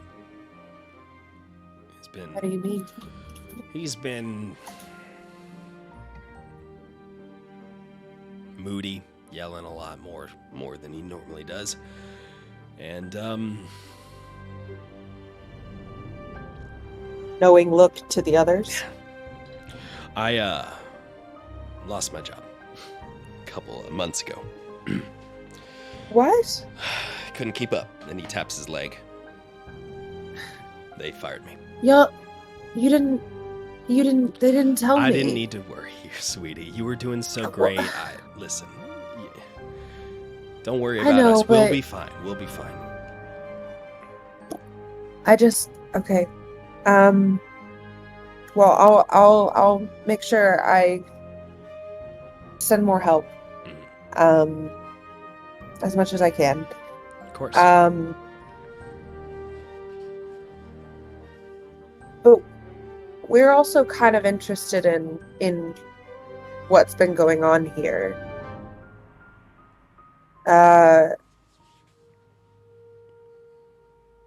out of game. Yeah. How much would Voxi want to tell her parents about That's all up of to this? you. How much do you trust him? I guess I mean, trust obviously them. they're It's your just parents. yeah, I trust them, but it's a question of are they safer if they don't That's a know? good point. So I'm uh do any of you have anything that you think I should ask them? I can't think of anything else. I'd like to learn more about the machines that cut the trees down. What do you want to know? What does that mean? Machines that cut the trees down. These Can you describe them? Metal contraptions powered by an arcane crystal. They take these big old saw blades. They don't even need to be run by a person. They just go and they just cut down the trees. Lickety split. And where were the logs taken? Logs were taken deeper into town. Does anyone know what's being done with them? He points up at the black smoke that's filling the sky. They're burning them for some reason. Maybe for charcoal. I'm not sure. We passed somebody who was burning. Is it Glint Harbor? Harborinians? Glint Harbor? What would we call ourselves? Harborites? Harborites? Glint Harborites? Are they the ones doing the burning, or? No, the guards are the one who are taking stuff. The Technology Guild is working with Glen Harbor to put together these things. They using it to cut down the trees, taking it over by the Baron's workshop, and seems to be burning stuff. Listen, you all just got here. Why don't we cut down on the interrogation a bit, and why don't we have some food? Sure. Sorry, yeah, it's just so different around here. I just I'm glad you're okay. I'm glad to see you. I'm very grateful for all of you to be here. Yeah. Why don't we cook up some food, and we can chat later tonight. How's that sound? Yeah, sounds good. At this point, it's the evening. They cook up a nice meal. It looks to be sparse, but it's some salted pork, some potatoes with some herbs on top of it, some rosemary and thyme, and a nice stew to go along with it, a nice rabbit stew. They feed you, they chat with you for a little bit, and they say, looks over at the clock and says, gosh, your brothers and sisters should have been here a little bit earlier ago, but I gave them money. If they need to stay in town, they can stay in town. What are they doing in town? Oh, not Glen Harbor and Basin Crest. I told them that if it takes a little bit longer, that they could stay overnight if they need to. I'm sorry, you were probably expecting them, weren't you? Yeah. Yeah. They'll be back by tomorrow morning. Okay. Is that normal? I don't remember the trips ever taking that long, but It's been difficult with the tolls on the road and whatnot. We have to send more money than we have. more tolls? Yeah. And these are So guards. they have to sometimes skirt the toll roads, which means it takes a little bit longer worth of travel. Yeah. Yeah. Yeah, we ran into some of those recently. Okay. But you think they'll be back tomorrow at the very latest? Oh, they'll be sure. By midday, at least, they'll be there. Okay. Is Alendra okay after you said in the letter that she was attacked by the troll? Yeah, she's fine. She's a little shaken up, but she's a strong one. She's almost as strong as you. Let's be honest. She's fine. Yeah. Okay. It didn't. Did she get hurt, or where? How did it happen? Troll came out of the trees, spooked her while she was out on the farm. She ran inside, just managed to get out of the way, but you know how trolls are with light. Yeah. Spooked her a bit and went back into the trees. So tell us more about this troll, because I think we might be able to help. Well, listen, I feel like I've been talking a lot lately. How about this? How about we have ourselves a little bit of a nightcap? We turn in for the night. Tomorrow morning we can go check out the site where we saw the troll out, and everything will be okay. How's that sound? That works. Nexie looks over and says, "That sounds great. I'll get drinks." She goes and she grabs a big bottle of brandy and pours a couple glasses for everybody.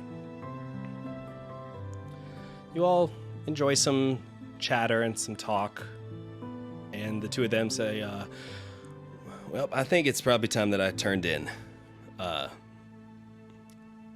It's real good seeing you again, Voxi. He gives you a big hug. give me a perception check.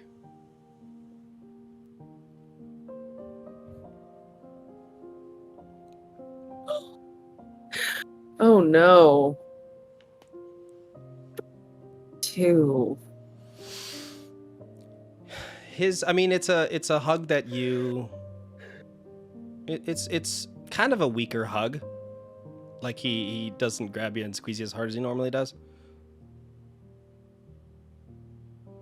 Him and Nexie go upstairs to their bedroom, leaving the 3 of you downstairs. Or 4 of you, excuse me.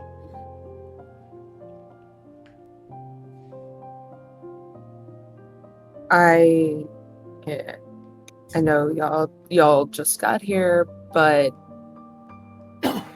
something's off. I feel like they might be lying to me, and I don't know what about.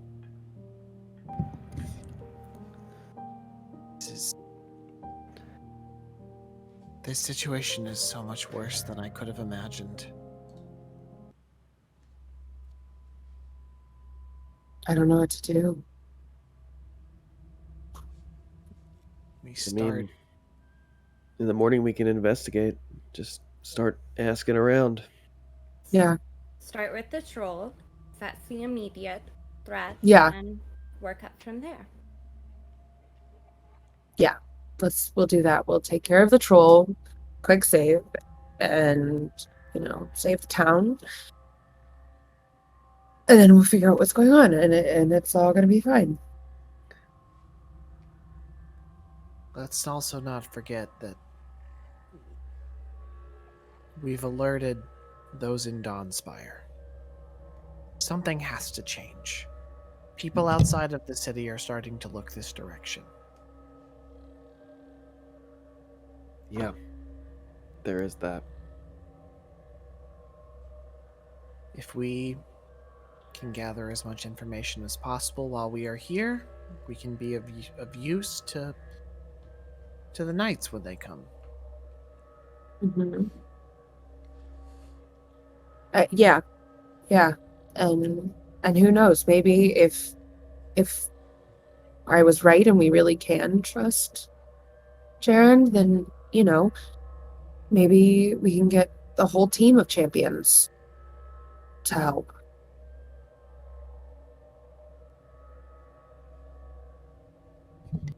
But I think for now, we should all turn in and get a good night's sleep. Yes. Yeah. I'll take first watch.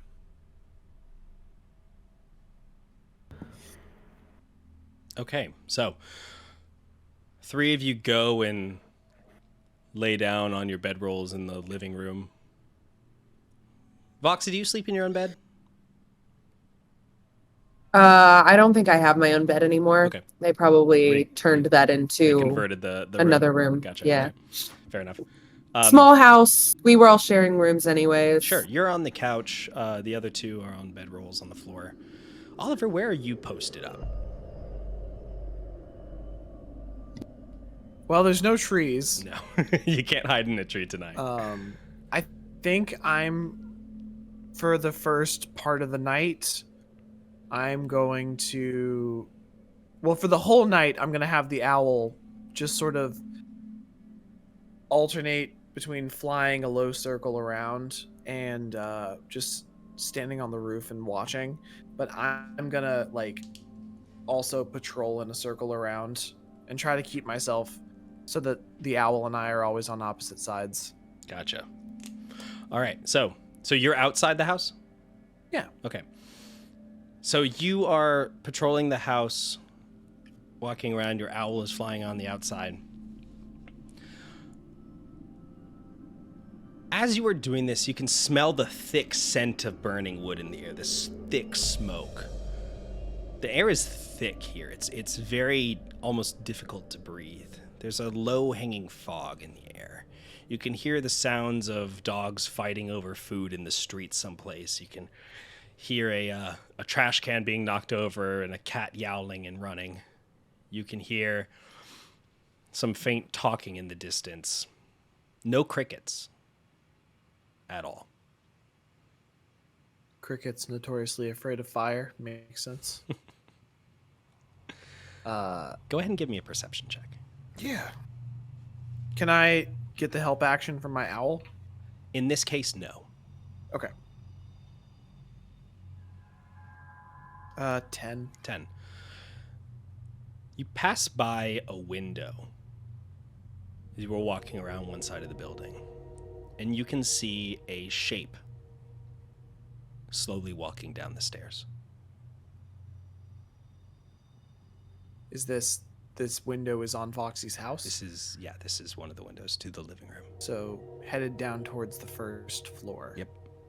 Okay, I'm going to allow the owl to continue its patrol and just step inside. Okay, go ahead. Are you trying to hide? No,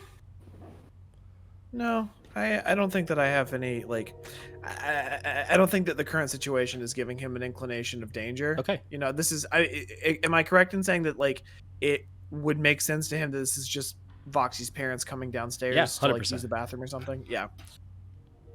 I'm gonna make myself known so that I don't startle them. Okay.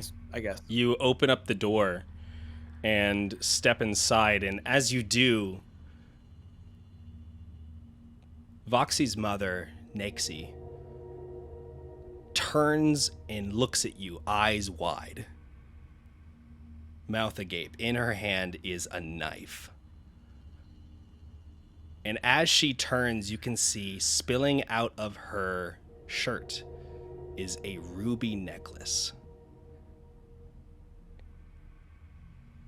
And as this happens, you get a ping from your owl. Oh no. And you see that the house is surrounded by guards.